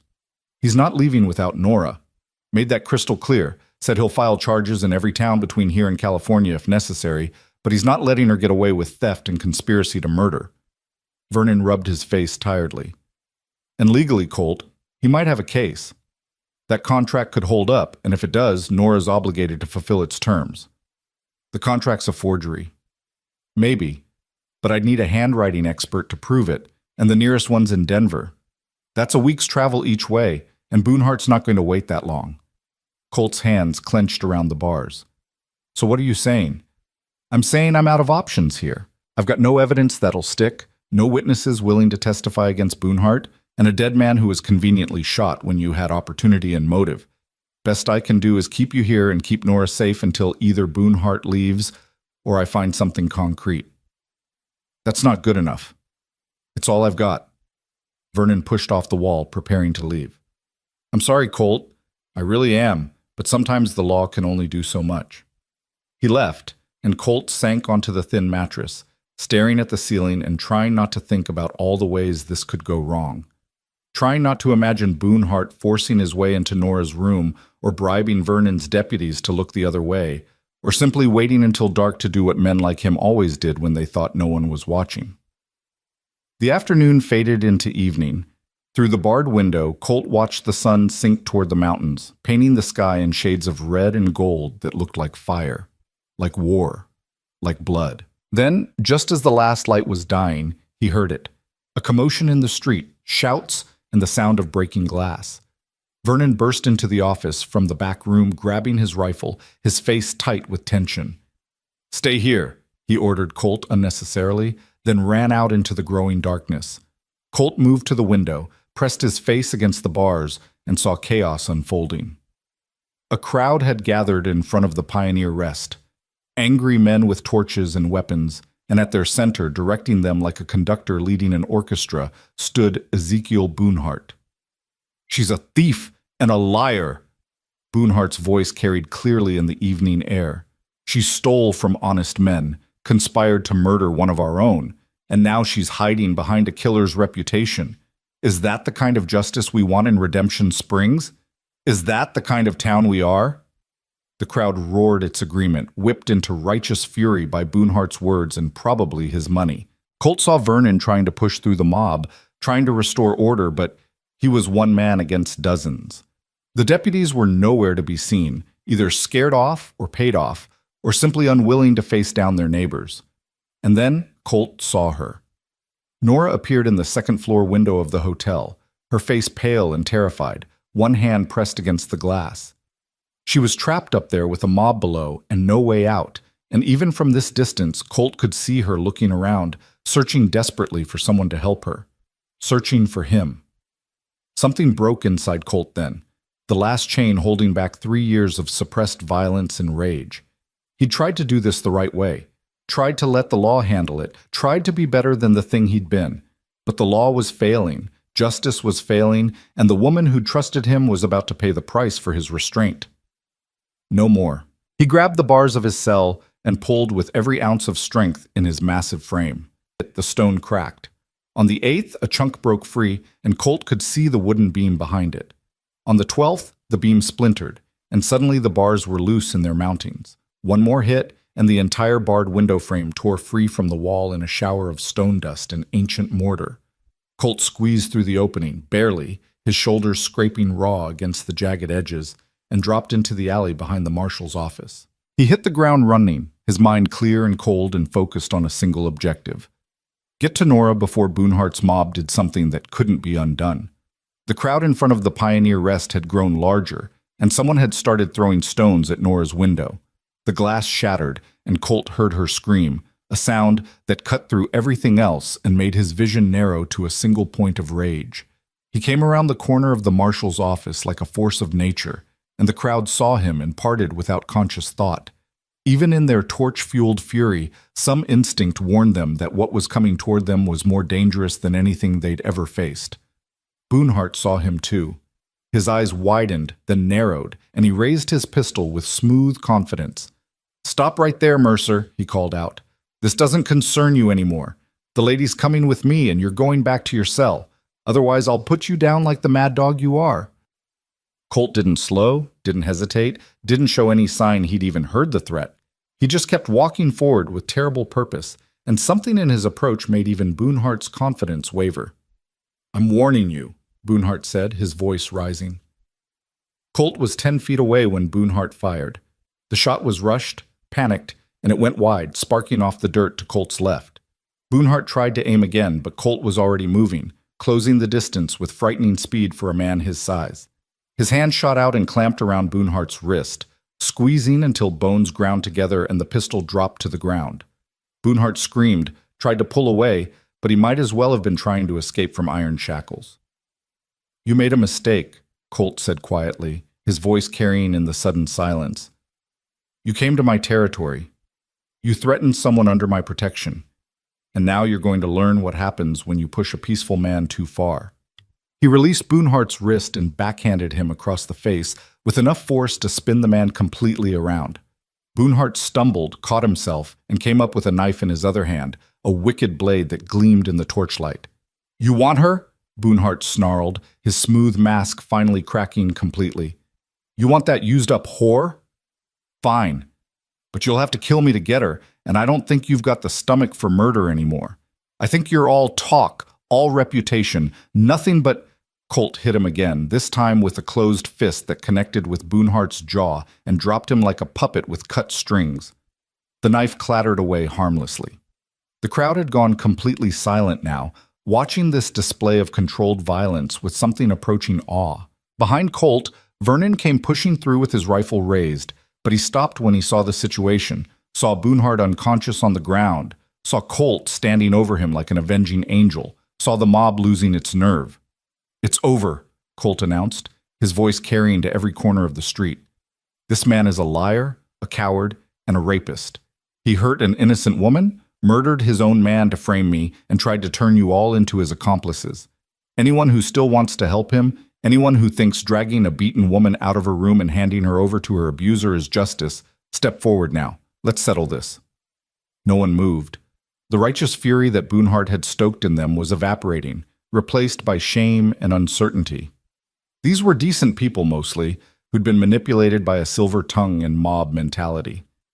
Faced with the reality of what they'd almost done, they wanted no part of it. That's what I thought, Colt said. He turned to Vernon. I broke out of your cell. That's on me, and I'll answer for it. But first, I'm going to make sure Nora's safe. We clear? Vernon looked at him for a long moment, then slowly lowered his rifle. We're clear. But Colt, I'm going to need you to help me sort out this mess, starting with what really happened to Pike. I can do that, said a new voice. Everyone turned to see a young man stepping forward from the crowd, the nervous one who'd been with Boonhart in the marshal's office, the one Colt had pegged as trying to prove himself. He looked terrified but determined, his hands shaking as he addressed Vernon. My name's Thomas Reed, he said. I rode with Boonhart's crew, and I need to tell you what really happened to Pike, to Nora, to all of it, because I can't live with myself if I don't. Vernon gestured him forward. Start talking. Reed glanced at Boonhart's unconscious form, as if afraid the man would wake up and strike him down, then began to speak. The story he told was even worse than what Nora had described. Months of systematic abuse, multiple women who'd been used and abandoned, threats and violence, and a complete disregard for anything resembling human decency. He described how Pike had started to develop a conscience, had told Boonhart he wanted out, wanted to turn themselves in, and how Boonhart had shot him that very night, then carefully positioned the body and the evidence to frame Colt. He said it was perfect, Reed finished, his voice breaking. Said the giant would hang for it, and we'd get Nora back, and everything would go back to normal. But I couldn't watch him hurt another woman. I couldn't let an innocent man die for something we did. So I'm telling you now, Marshal, arrest me, hang me, whatever you need to do. But please, please don't let him take her. The silence that followed was profound. Even Boonhart's remaining men, the stocky one with the scar, looked sick, as if hearing it all laid out in plain words had broken through whatever justifications they'd been using. Vernon's face had gone hard as granite. Jacob, he called to one of his deputies who'd finally reappeared, get some rope. We're arresting Ezekiel Boonhart for murder, assault, rape, and about a dozen other charges I'll think of once I get him in a cell. Reed, you're under arrest too, but I'll make sure the territorial judge knows you cooperated. The rest of Boonhart's crew, you've got 1 hour to get out of my town. If I see you after that, I'll assume you're complicit and treat you accordingly. The scarred man didn't need to be told twice. He turned and ran, disappearing into the darkness. Colt didn't wait to watch the arrests happen. He turned and walked into the Pioneer Rest, taking the stairs 2 at a time despite the exhaustion pulling at him. Nora's door was locked from the inside, and when he knocked, he heard her terrified voice call out, "Who is it? It's me. It's over." The lock clicked, and the door swung open to reveal Nora standing there with a broken chair leg in her hands, her makeshift weapon against a mob. When she saw it was really him, really over, the chair leg dropped from nerveless fingers and she collapsed against his chest, sobbing so hard her whole body shook. Colt wrapped his arms around her carefully, mindful of her injuries, and let her cry. Let her release 4 months of terror and pain and helplessness into the fabric of his shirt. Let her be small and broken and human, because God knew she'd been forced to be strong for far too long. I thought they were going to take me, she whispered against his chest. I thought you couldn't get to me, thought I'd have to go back to him, thought... Shh, Colt murmured. You're safe now. He can't hurt you anymore. No one can. You came for me. Of course I did. You broke out of jail. That too. She laughed, a wet, broken sound that was still somehow the most beautiful thing Colt had heard in years. You're going to be in so much trouble. Worth it. They stood like that for a long time, two people who'd found each other in darkness and somehow managed to pull each other toward the light. Outside, Colt could hear Vernon organizing the arrests, the crowd dispersing, the normal sounds of order being restored. But in this room, in this moment, there was only them and the quiet realization that they'd survived something that should have destroyed them. What happens now? Nora finally asked, pulling back enough to look up at him. Now. Colt smiled slightly. Now you decide who you want to be. Because Nora, you're free, really free. Boonhart's going to prison, or worse, and that contract's worthless even if it was real. You can go anywhere, do anything, be anyone you want. The whole world just opened up for you. And you? She asked. What about you? Me? He shrugged. I'll probably spend a few days in Vernon's cell for breaking out, pay a fine, then go back to my ranch and my isolation and my quiet life. That sounds lonely. It's what I'm used to. Nora reached up and touched his scarred face with gentle fingers. What if you didn't have to be lonely anymore? What if I stayed? Colt's breath caught. Stayed where? With you. At your ranch.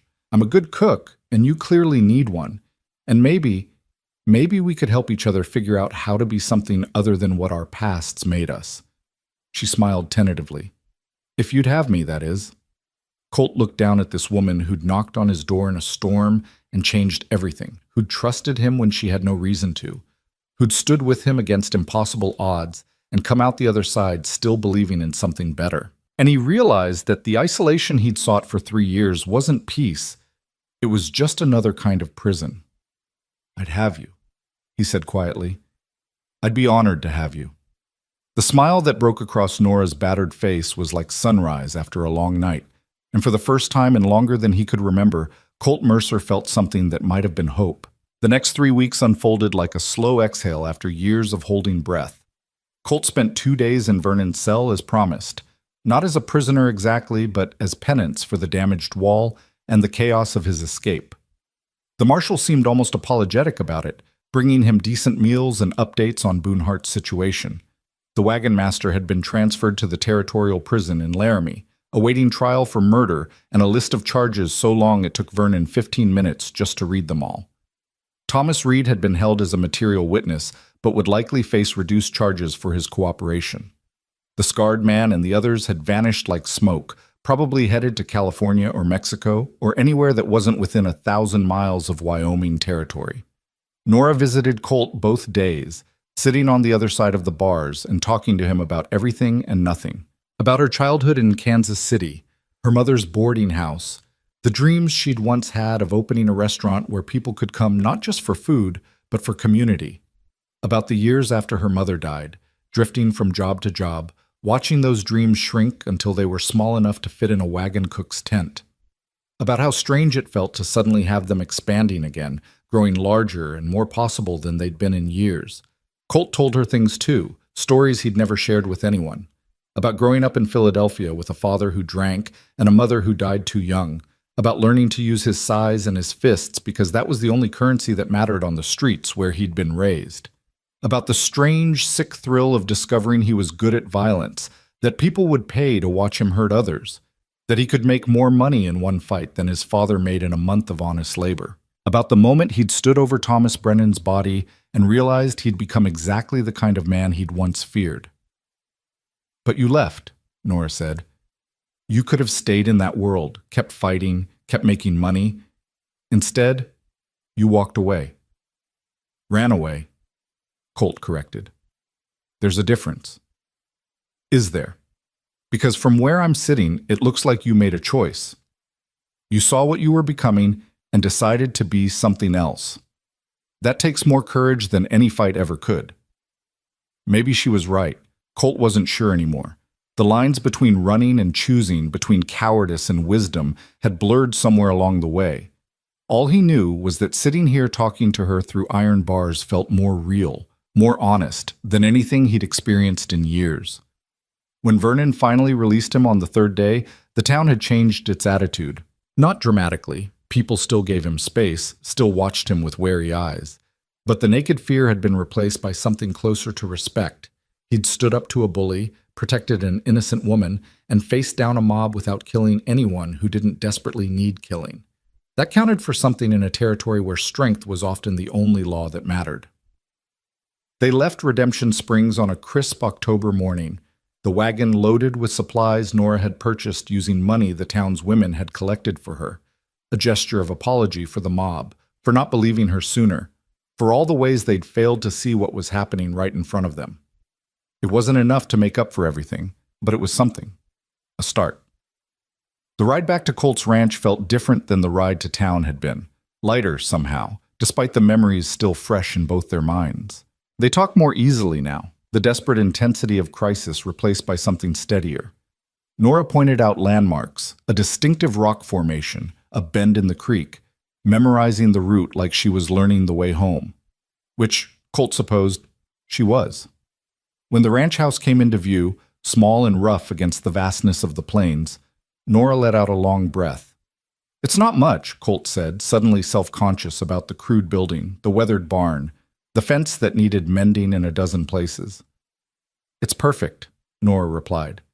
And the way she said it, he almost believed her. The first week was an adjustment for both of them. Colt had lived alone for so long that having another person in his space felt like learning to breathe a new way. He'd catch himself starting to do things the solitary way, eating standing up over the stove, going days without speaking aloud, keeping the kind of silence that was its own form of communication with no one but himself. But Nora would be there, humming while she worked, asking him questions about the cattle or the land or his plans for the coming winter, and slowly he'd remember how to be human around another human. For her part, Nora was rebuilding herself piece by piece. The physical injuries healed faster than the other kind.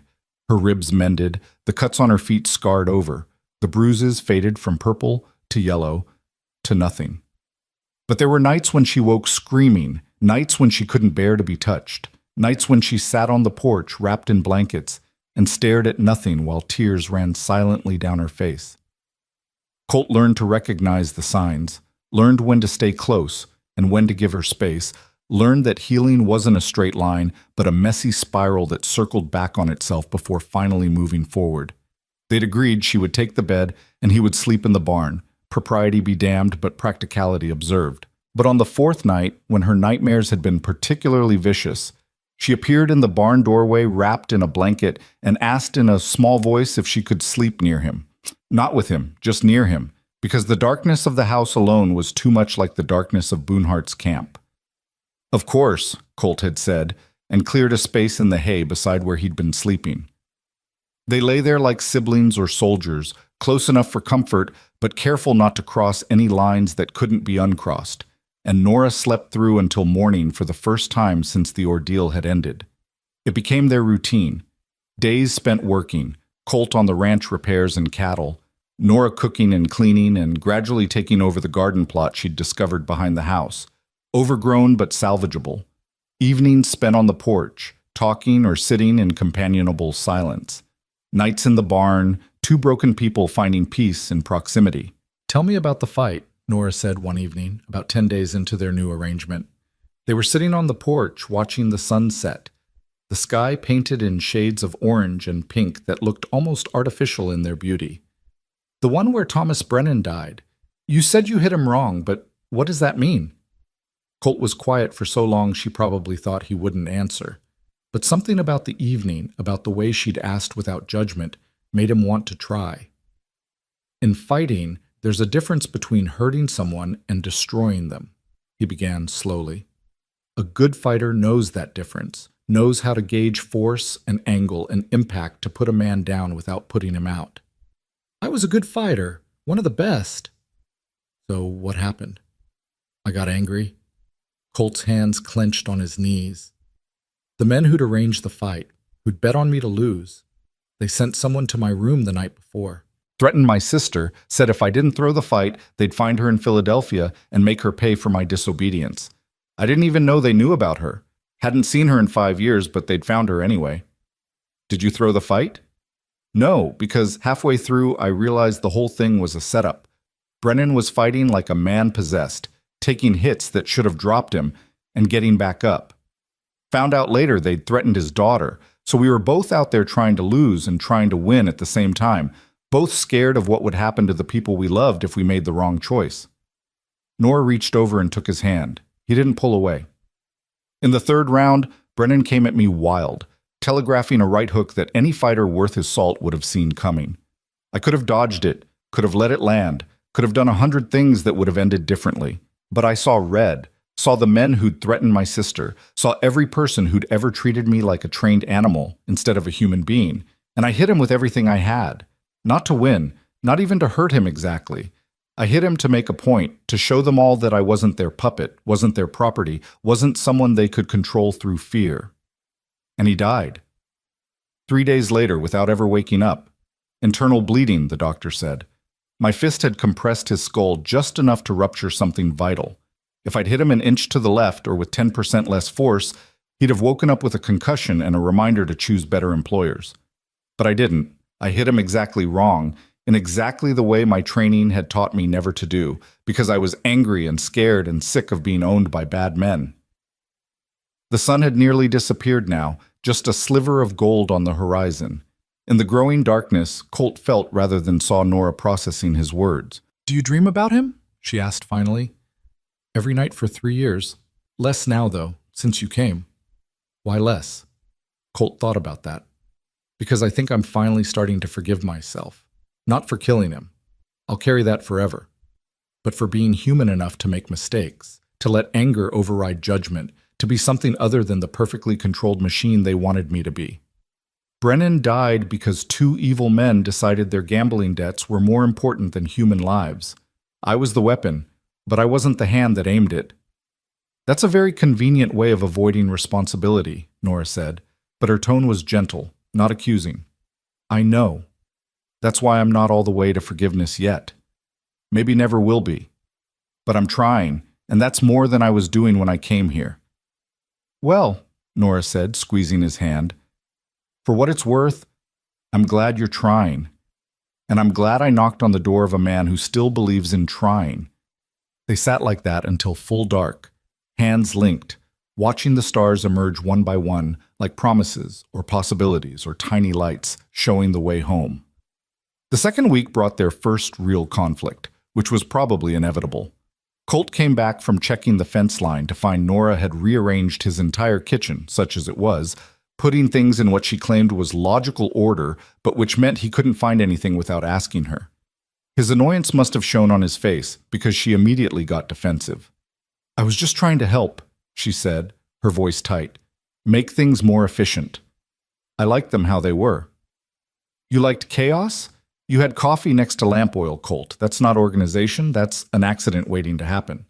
It's my chaos, my accident waiting to happen. Well, now it's our chaos, and I'd like to not die in a kitchen fire, thank you very much. They glared at each other for a moment, and then Colt saw the fear underneath her anger, fear that she'd overstepped, that he was going to send her away, that the fragile peace they'd built was about to shatter. And he saw himself through her eyes, a giant of a man looming over a woman who'd spent months being brutalized by men who thought they owned her, getting angry over the placement of coffee tins. He sat down heavily at the table and gestured to the other chair. I'm sorry, you're right. It needed organizing. I don't know how to share space with someone. Don't know how to have my things become our things. Been on my own too long. Nora sat slowly, like she was approaching a spooked horse. I'm sorry too, I should have asked before moving everything. I just got into the work and forgot this isn't my house. It is your house, Colt said firmly. That's what we agreed. You live here, you get a say in how things are arranged. I just need time to adjust. How much time? I don't know. How much time do you need before you can go a whole day without flinching when I move too fast? The honesty of the question seemed to surprise her. I don't know either, but I'm willing to figure it out if you are. Deal, Colt said, and held out his massive hand. Nora shook it, her small hand disappearing into his, and they both started laughing at the absurdity of it all. Two damaged people shaking on a promise to be patient with each other's damage. After that, things got easier. They developed rhythms and routines, learned each other's boundaries and preferences, figured out how to exist in the same space without constantly colliding. Nora started teaching Colt to cook beyond his basic survival skills, showing him how to make bread that didn't require a hammer to eat and stew that had actual flavor.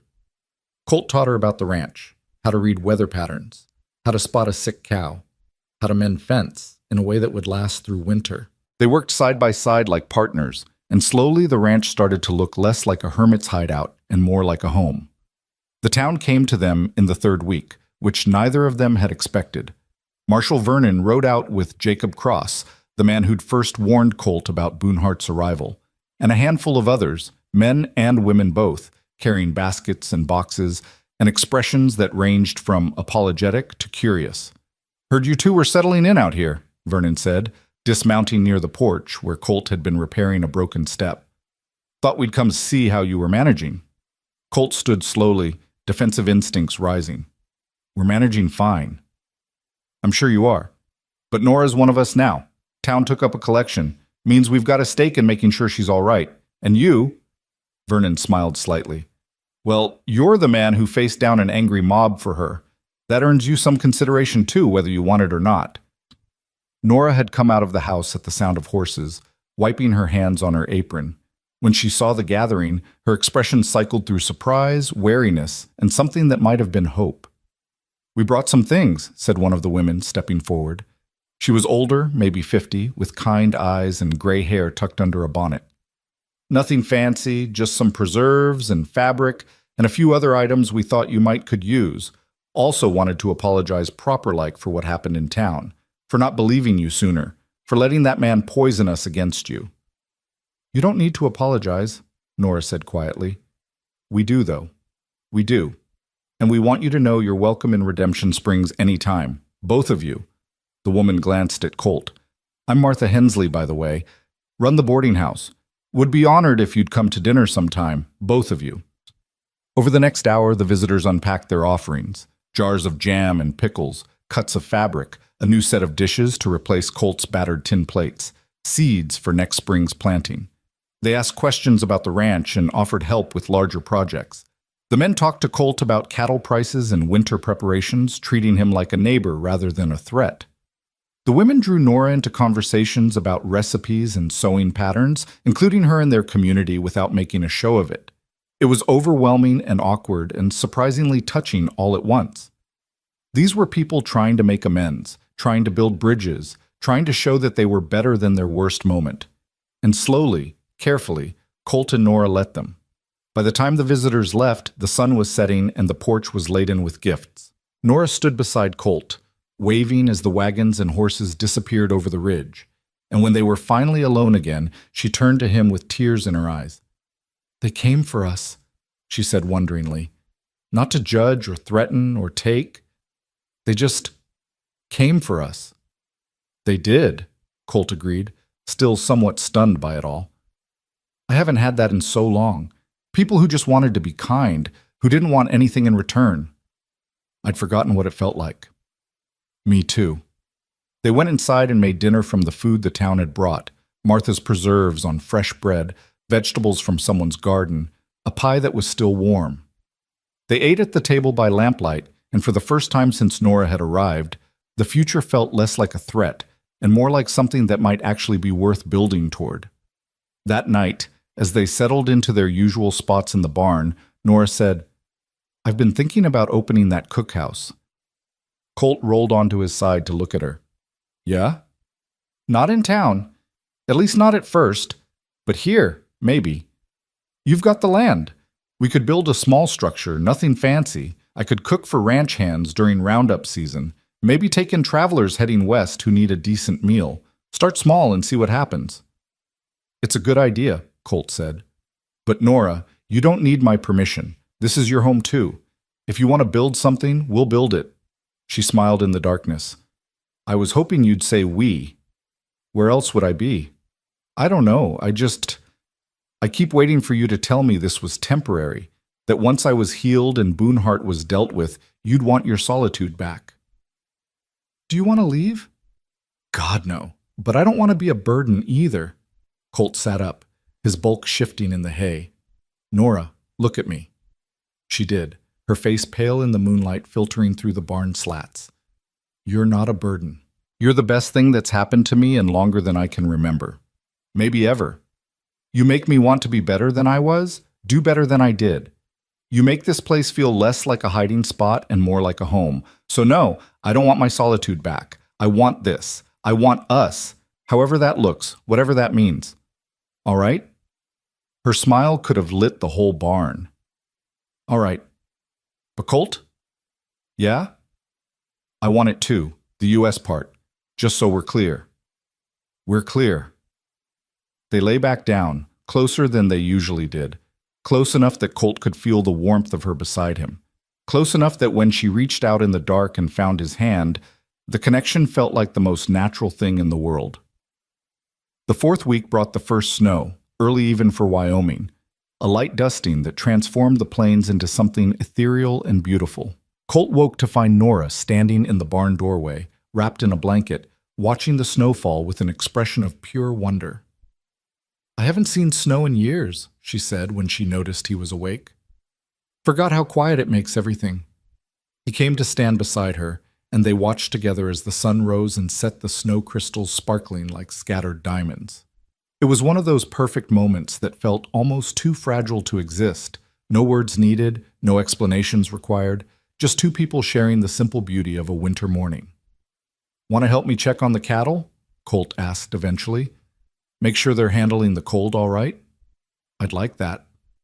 They bundled up and headed out into the white landscape, their breath-forming clouds in the crisp air. The cattle were fine, huddled together for warmth, but otherwise unbothered by the early snow. Colt and Nora walked the property line, and Nora peppered him with questions about winter ranching, about what needed to be done to prepare for the harder cold that was coming, about everything and nothing. On the way back, they passed the spot where Nora wanted to build her cookhouse. It was just an empty patch of ground now, unremarkable except for its proximity to the main house and the creek. But Nora stopped and stood there, clearly seeing something that wasn't visible yet. It'll be small, she said, gesturing to invisible walls. Just one room at first. A good stove, a long table where people can sit together. Maybe some shelves for preserves and dry goods. In the spring, I could plant herbs right outside the door. Rosemary, thyme, sage. Things that make food taste like care instead of just fuel. We could start clearing the site after the snow melts, Colt offered. Get lumber from town, maybe hire one of the carpenters to help with the frame.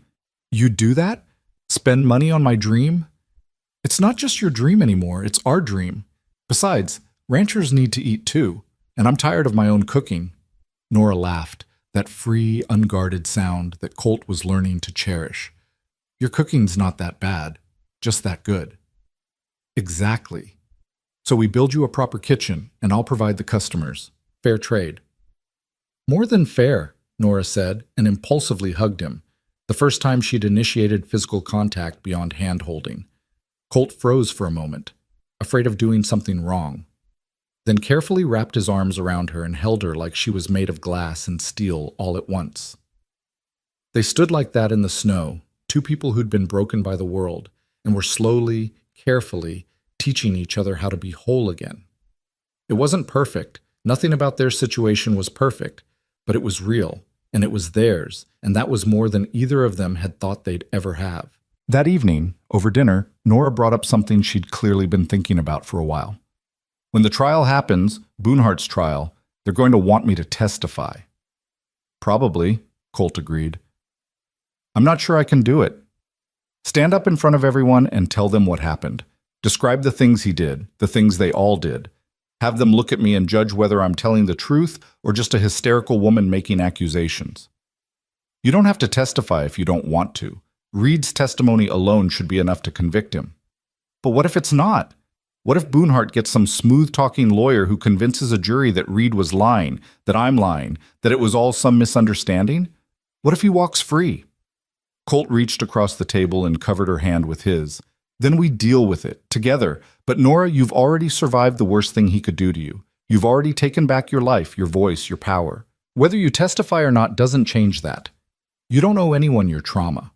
Not the court, not the town, not even justice itself. You only owe yourself peace.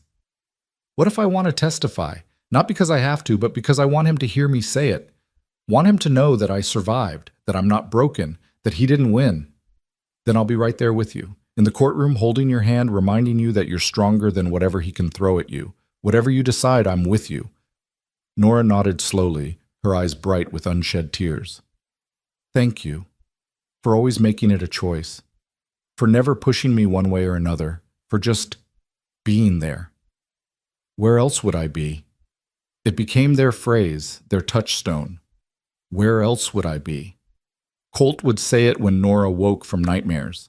Nora would say it when Colt got that distant look that meant he was back in Denver, standing over Brennan's body. Where else would I be? It meant commitment and presence and the simple, profound truth that they'd chosen each other and would keep choosing each other, day after difficult day. The snow melted after 3 days, leaving the ground muddy but workable. Colt started clearing the site for Nora's cookhouse, pulling rocks and evening out the ground, while she sketched plans and made lists of supplies. They worked separately but together, each focused on their tasks, but always aware of the other's presence, always ready to help or share a thought, or just exist in comfortable silence. Vernon rode out near the end of the 4th week with news about the trial. Territorial judge is coming through in 6 weeks, he said, accepting the coffee Nora offered. Wants to hear the case against Boonhart, get it settled before winter makes travel impossible. Prosecution's asking if you'll testify, Nora. They say your account combined with Reed's would be unshakable. But they also said if you can't or won't, they'll understand and work with what they have. Nora glanced at Colt, who gave her the smallest nod. Your choice. Whatever you decide. She took a deep breath. I'll testify, she said. Not for them, not for justice, not even really for the other women he hurt. I'll testify for me. Because I want to look him in the eye and show him that I'm still here, still standing, still strong. That he didn't destroy me no matter how hard he tried. Vernon smiled with genuine respect. That's the bravest damn thing I've heard in a long time, ma'am. We'll make sure you're protected every step of the way. And Colt, he turned to the big man, I assume you'll be there? Try to stop me. Wouldn't dream of it. Truth be told, I sleep better knowing you're on the side of right these days. Town's getting used to having you around too. Heard Martha Hensley's been telling everyone about how polite and helpful you were when they visited. Coming from her, that's high praise. After Vernon left, Nora and Colt sat on the porch and watched the sun set. It had become their evening ritual, this quiet time before dinner when they'd decompress from the day and prepare for the night. Are you scared? Colt asked. About the trial. Terrified, Nora admitted, but also ready. Does that make sense? Perfect sense. The things worth doing are usually the things that scare us most. Is that from experience? That's from opening a door on a stormy night and finding you on the other side. Scariest thing I'd done in years. Best thing too. Nora leaned her head against his shoulder. Another first. Another small step toward trust and intimacy. Where else would you be? Exactly, Colt said, and they sat like that until the stars came out. Two people who'd found each other in darkness and were learning, slowly but surely, how to live in the light. The 6 weeks before the trial passed in a strange suspension between anticipation and normalcy. Colt and Nora fell deeper into their routines, building something that looked remarkably like a life together. The foundation for the cookhouse went in during the 3rd week, limestone blocks that Colt hauled from the creek bed and set with mortar he mixed himself. Nora watched the structure take shape with an expression that moved between disbelief and joy, like she couldn't quite trust that something good was actually happening to her. It's real, Colt would remind her when he caught that look. You're allowed to have good things. I know, she'd reply. I'm just not used to them yet. They made another trip to Redemption Springs to order lumber and supplies, and this time the reception was noticeably warmer. People nodded greetings, shopkeepers asked after their well-being, and Martha Hensley insisted they stay for supper at her boarding house. Over pot roast and potatoes, surrounded by other diners who treated them like neighbors rather than curiosities, Nora laughed at something one of the ranch hands said, and Colt realized he was watching her come back to life in real time. "You're staring," she said later as they drove the wagon home under a sky full of stars. "Am I?" "You know you are. What are you thinking about?" Colt considered lying, then decided against it. "I'm thinking about how different you look when you laugh. How the person you are now is starting to overshadow the person you were when you showed up on my porch. I'm thinking about how glad I am to be seeing it happen." Nora was quiet for a moment, her hands fidgeting with the edge of her shawl. "Can I tell you something? Something I've been afraid to say out loud?" "Always?" "I'm happy." She said it like a confession, like an admission of guilt. "I know I shouldn't be. Not with the trial coming up. Not with everything that happened still so fresh. But sitting in that boarding house tonight, being included in the conversation, having people treat me like I'm a person with a future instead of a victim with only a past, and then coming home to this, to you, to the cookhouse taking shape. I'm happy, Colt, and that terrifies me because I'm afraid if I acknowledge it, something will come along and take it away." "Nothing's taking anything away," Colt said firmly. "Not Boonhart, not the trial, not the past. You've earned this happiness, Nora. You've fought for it, bled for it, survived for it, and I'll be damned if I let anyone or anything steal it from you now."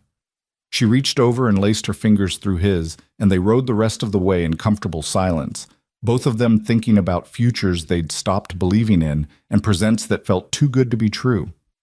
The nightmares still came, though less frequently. Some nights Nora would wake gasping, her body rigid with phantom pain, and Colt would talk to her quietly until her breathing evened out. Other nights it was Colt who woke in a cold sweat, trapped in the moment of impact, feeling Brennan's skull give way under his fist. On those nights, Nora would reach out in the darkness and take his hand, grounding him in the present with her touch. "We're quite a pair," she said one night after they'd both been startled awake by their respective demons. "Two broken people trying to fix each other." "Maybe we're not trying to fix each other," Colt replied. "Maybe we're just holding each other together while we heal ourselves." "That's surprisingly philosophical for 3 a.m. "I have my moments."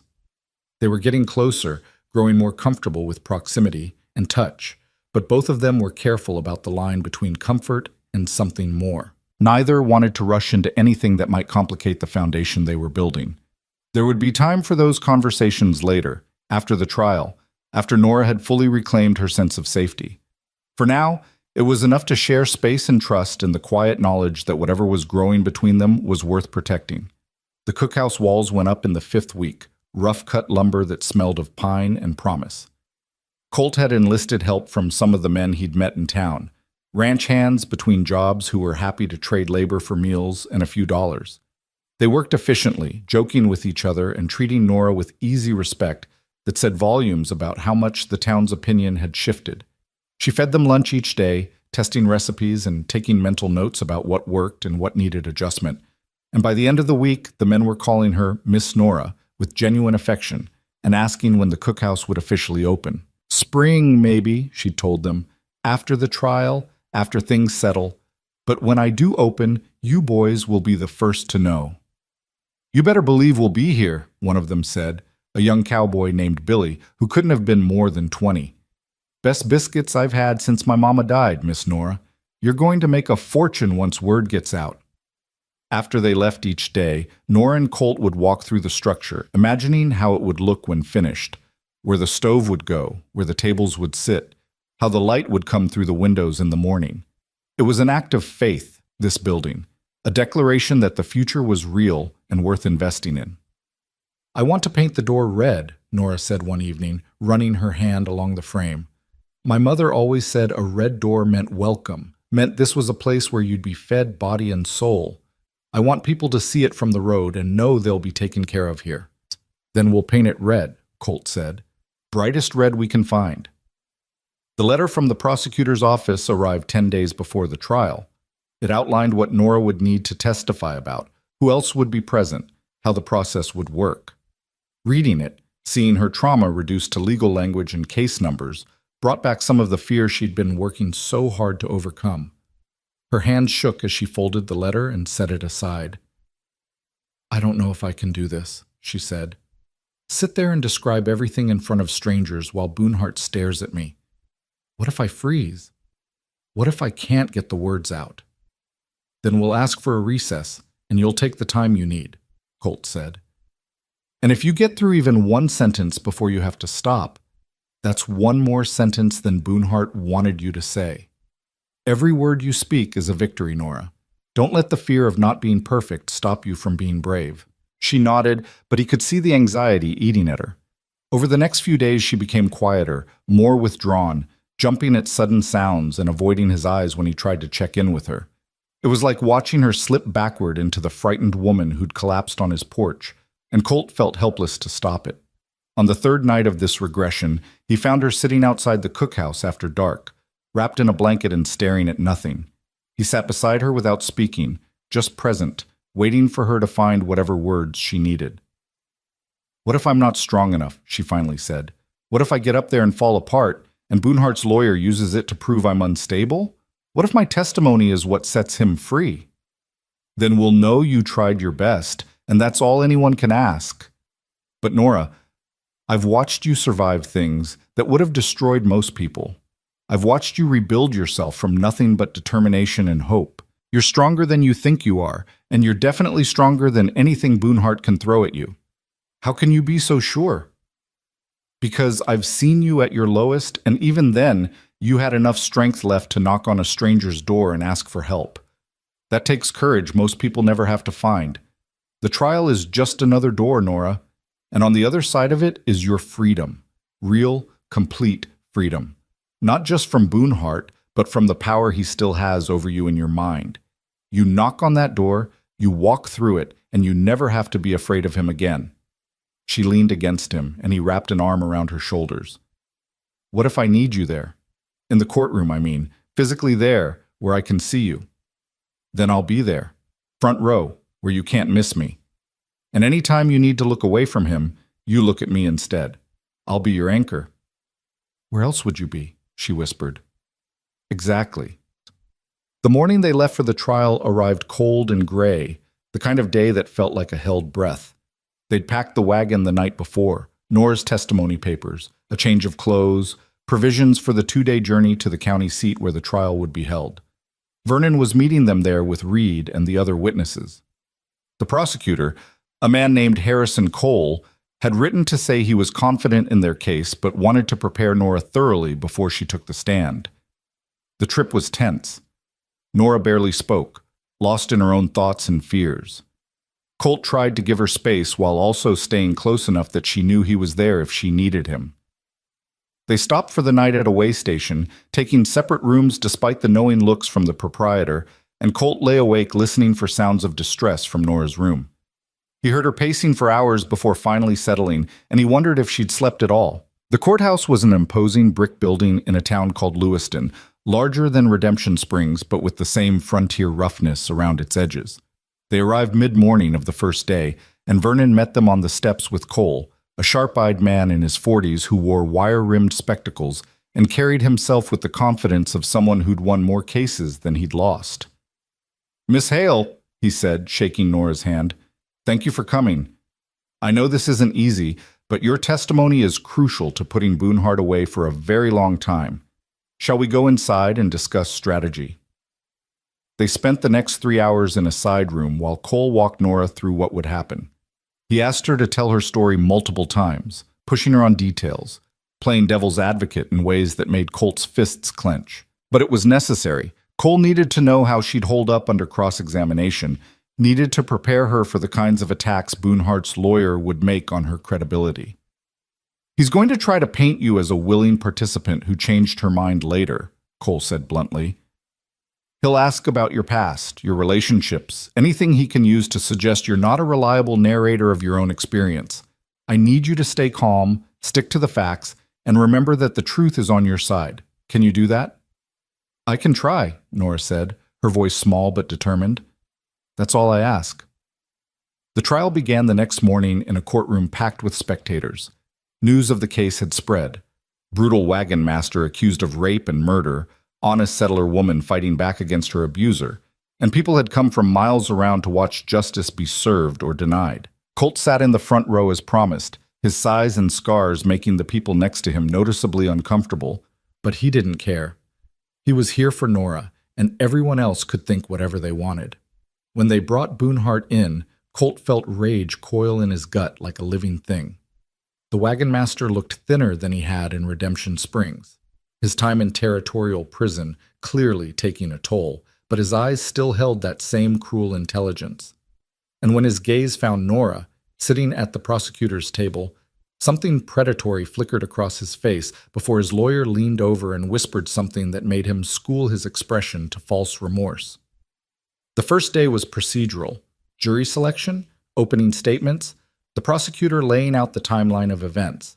Cole was good, painting a picture of systematic abuse and calculated cruelty that had the jury shifting uncomfortably in their seats. Boonhart's lawyer, a snake oil salesman type named Aldrich Finn, countered with a narrative about misunderstandings and a woman scorned, about a respectable businessman being destroyed by false accusations. It made Colt want to climb over the rail and finish what he'd started in Redemption Springs, but he kept himself still through sheer force of will. Thomas Reed testified on the second day, and his account was devastating.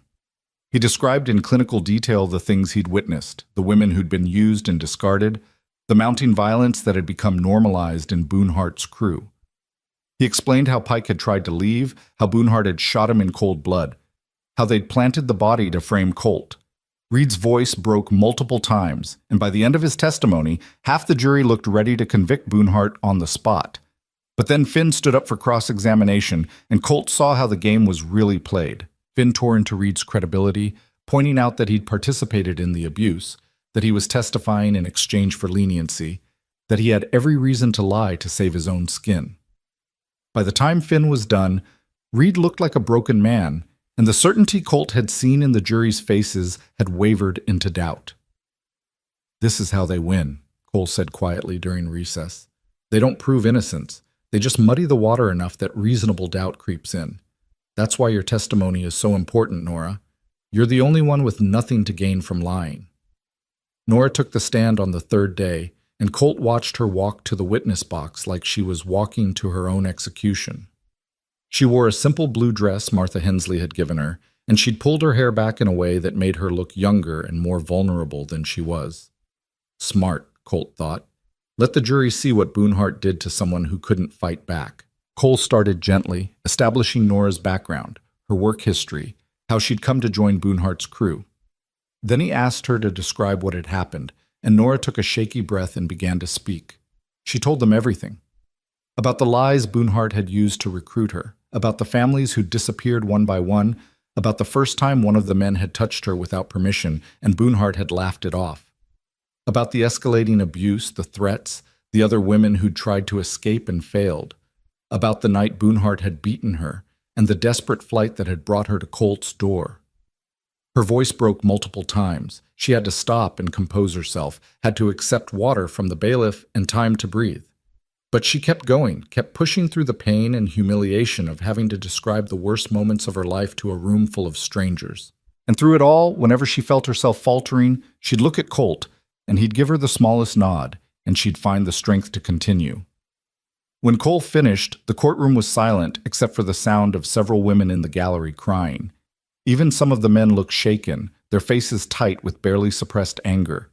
The jury was leaning forward, fully invested in Nora's story, and Colt dared to hope that maybe, finally, justice would actually be served. Then Aldrich Finn stood up, straightened his vest, and smiled like a shark. "Miss Hale," he began, his tone dripping with false sympathy, "that was quite a harrowing tale. I'm sure everyone here feels terrible about your ordeal, but I have to ask, and please understand, this is my job, did you at any point tell Mr. Boonhart or any of his men that you didn't consent to their advances?" Nora blinked. "I fought them. I pushed them away. I said no. But did you explicitly say the words, 'I do not consent,' or 'I want you to stop'? Because, you see, there's often confusion in these situations.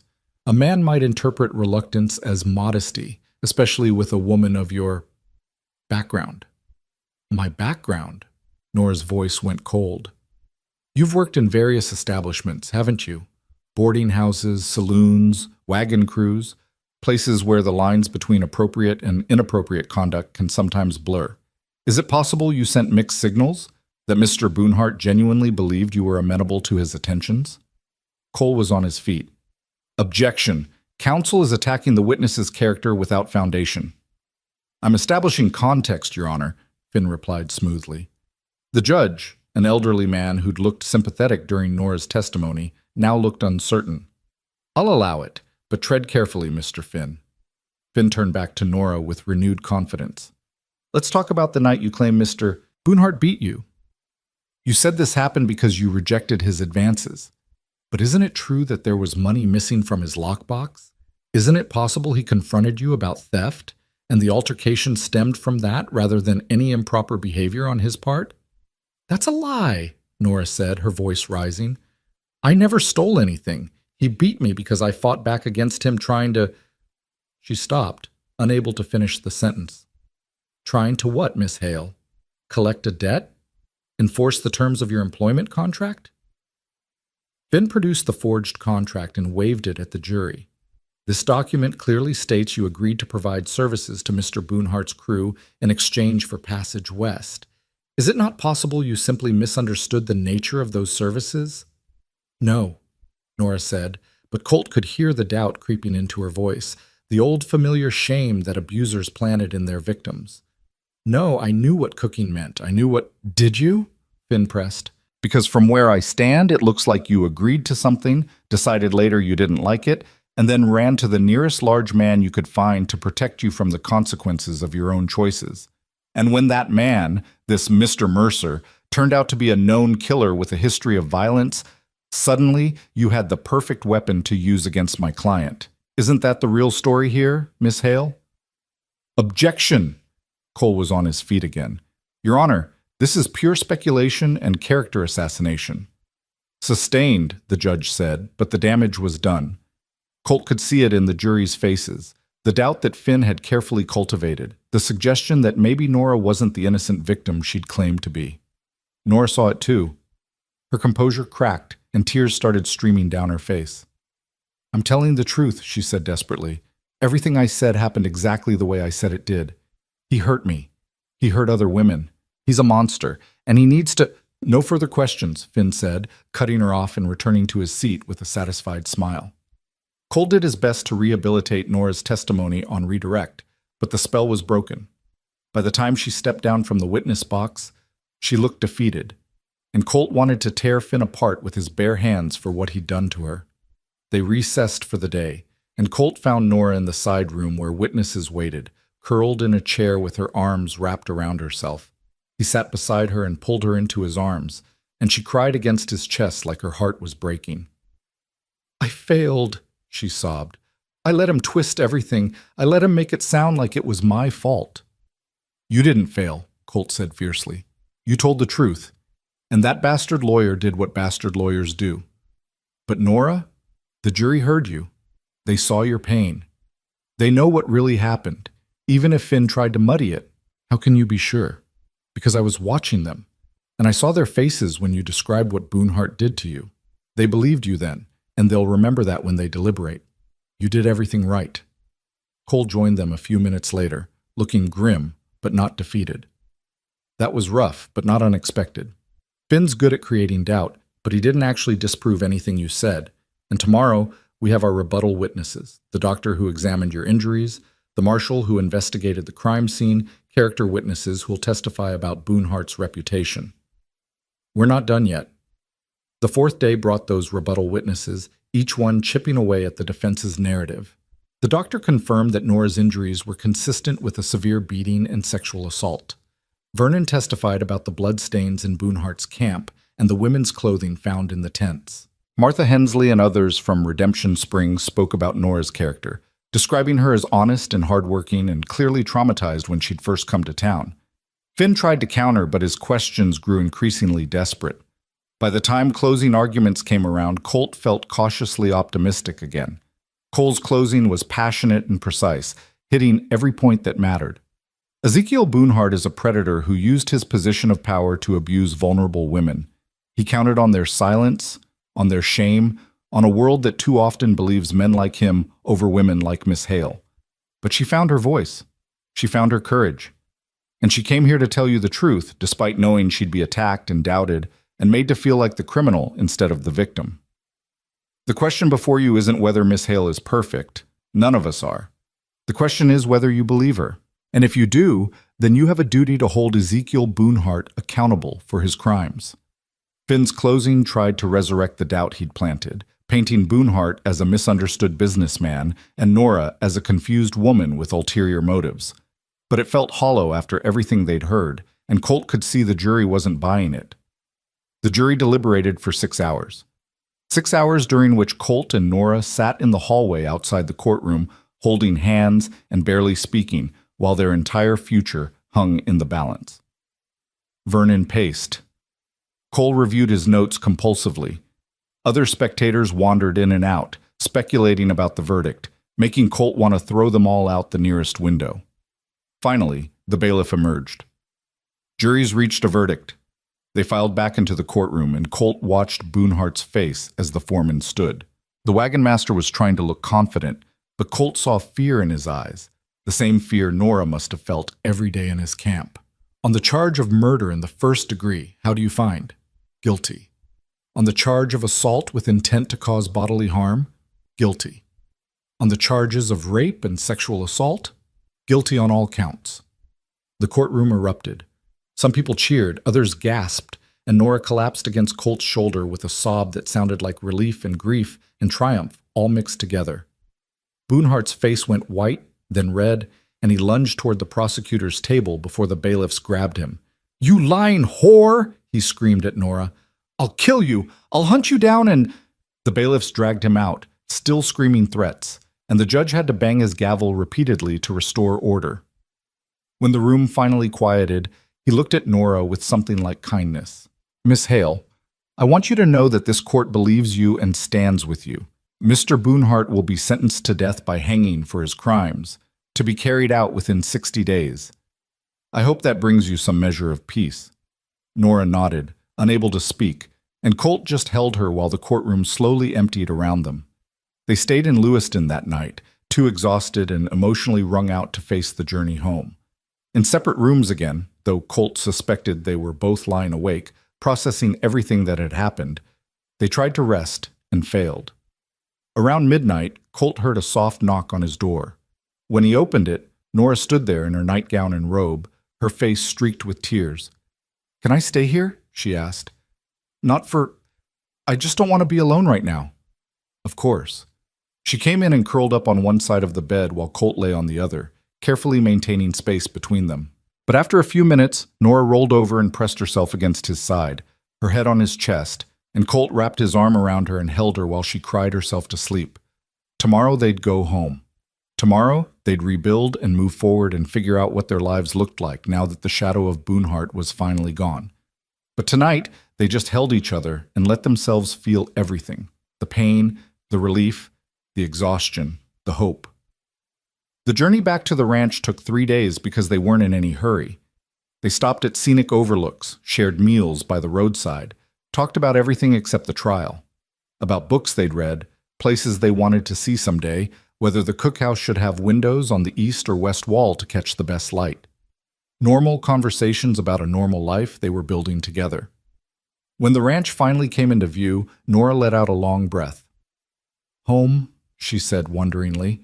"It actually feels like home now." "It is home," Colt confirmed, "for both of us." They spent the next few weeks finishing the cookhouse.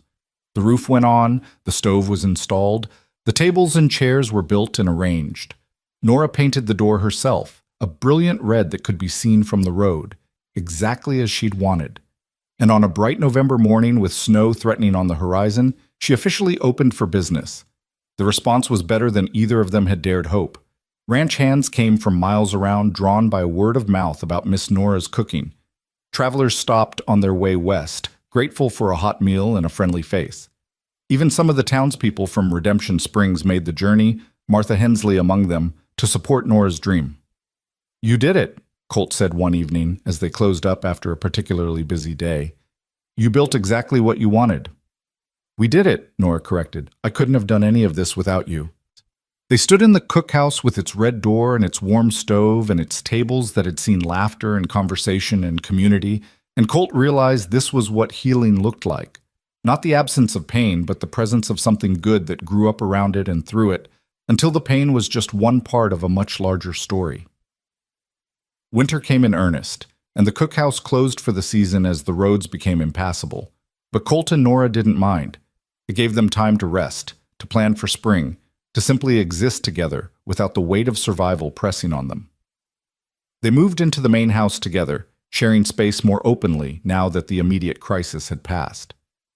The nightmares still came occasionally, but less frequently, and when they did, they knew how to navigate them together. They learned each other's rhythms and quirks, figured out how to fight fair and apologize sincerely, built the kind of partnership that came from choosing each other every day, even when it wasn't easy.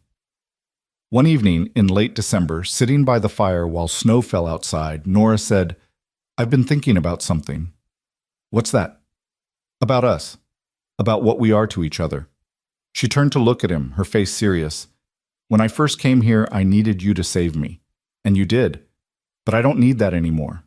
I'm strong enough now to save myself if I had to. And yet I still want you here. Still want this, whatever this is. Does that make sense? Perfect sense, Colt said. Because I don't need you to fix me either. I'm doing that work myself. But I want you here while I do it. Want to build something with you that's not about survival or healing or making up for the past. Just about two people who like each other choosing to be together. So what do we call that? Colt smiled. How about love? Nora's breath caught. Love? If you want. No pressure, no expectations, just the truth. I love you, Nora Hale. I love your strength and your kindness and the way you make everything better just by being part of it. I love the life we're building and the person I'm becoming because you're in it. And I'll love you whether you say it back or not, because that's just how it is. Tears were streaming down Nora's face, but she was smiling. I love you too, Colt Mercer. I love your gentleness and your patience and the way you make me feel safe without making me feel small. I love that you see me as strong even when I feel weak. I love this life we're building, and I want to keep building it for as long as you'll have me. How about forever? Colt asked. Forever works. They kissed then, really kissed, for the first time since Nora had arrived half dead on his porch all those months ago. It was tender and careful and full of promise, the kiss of two people who knew exactly what they had and weren't taking any of it for granted. Spring came, and with it new beginnings. The cookhouse reopened to even bigger crowds. Nora hired help, a young woman named Sarah who'd answered an advertisement and who Nora promised would be treated with respect and paid fairly. Word spread about the cookhouse with the red door where the food was excellent, and the owner had overcome hell itself to build something beautiful. Colt proposed properly in April, with a ring he'd commissioned from a jeweler in Lewiston and a speech he'd practiced for weeks and still fumbled through nervously. Nora said yes before he'd even finished asking, and they were married in May by a traveling preacher with half the territory in attendance. Marshall Vernon gave Nora away. Martha Hensley wept openly.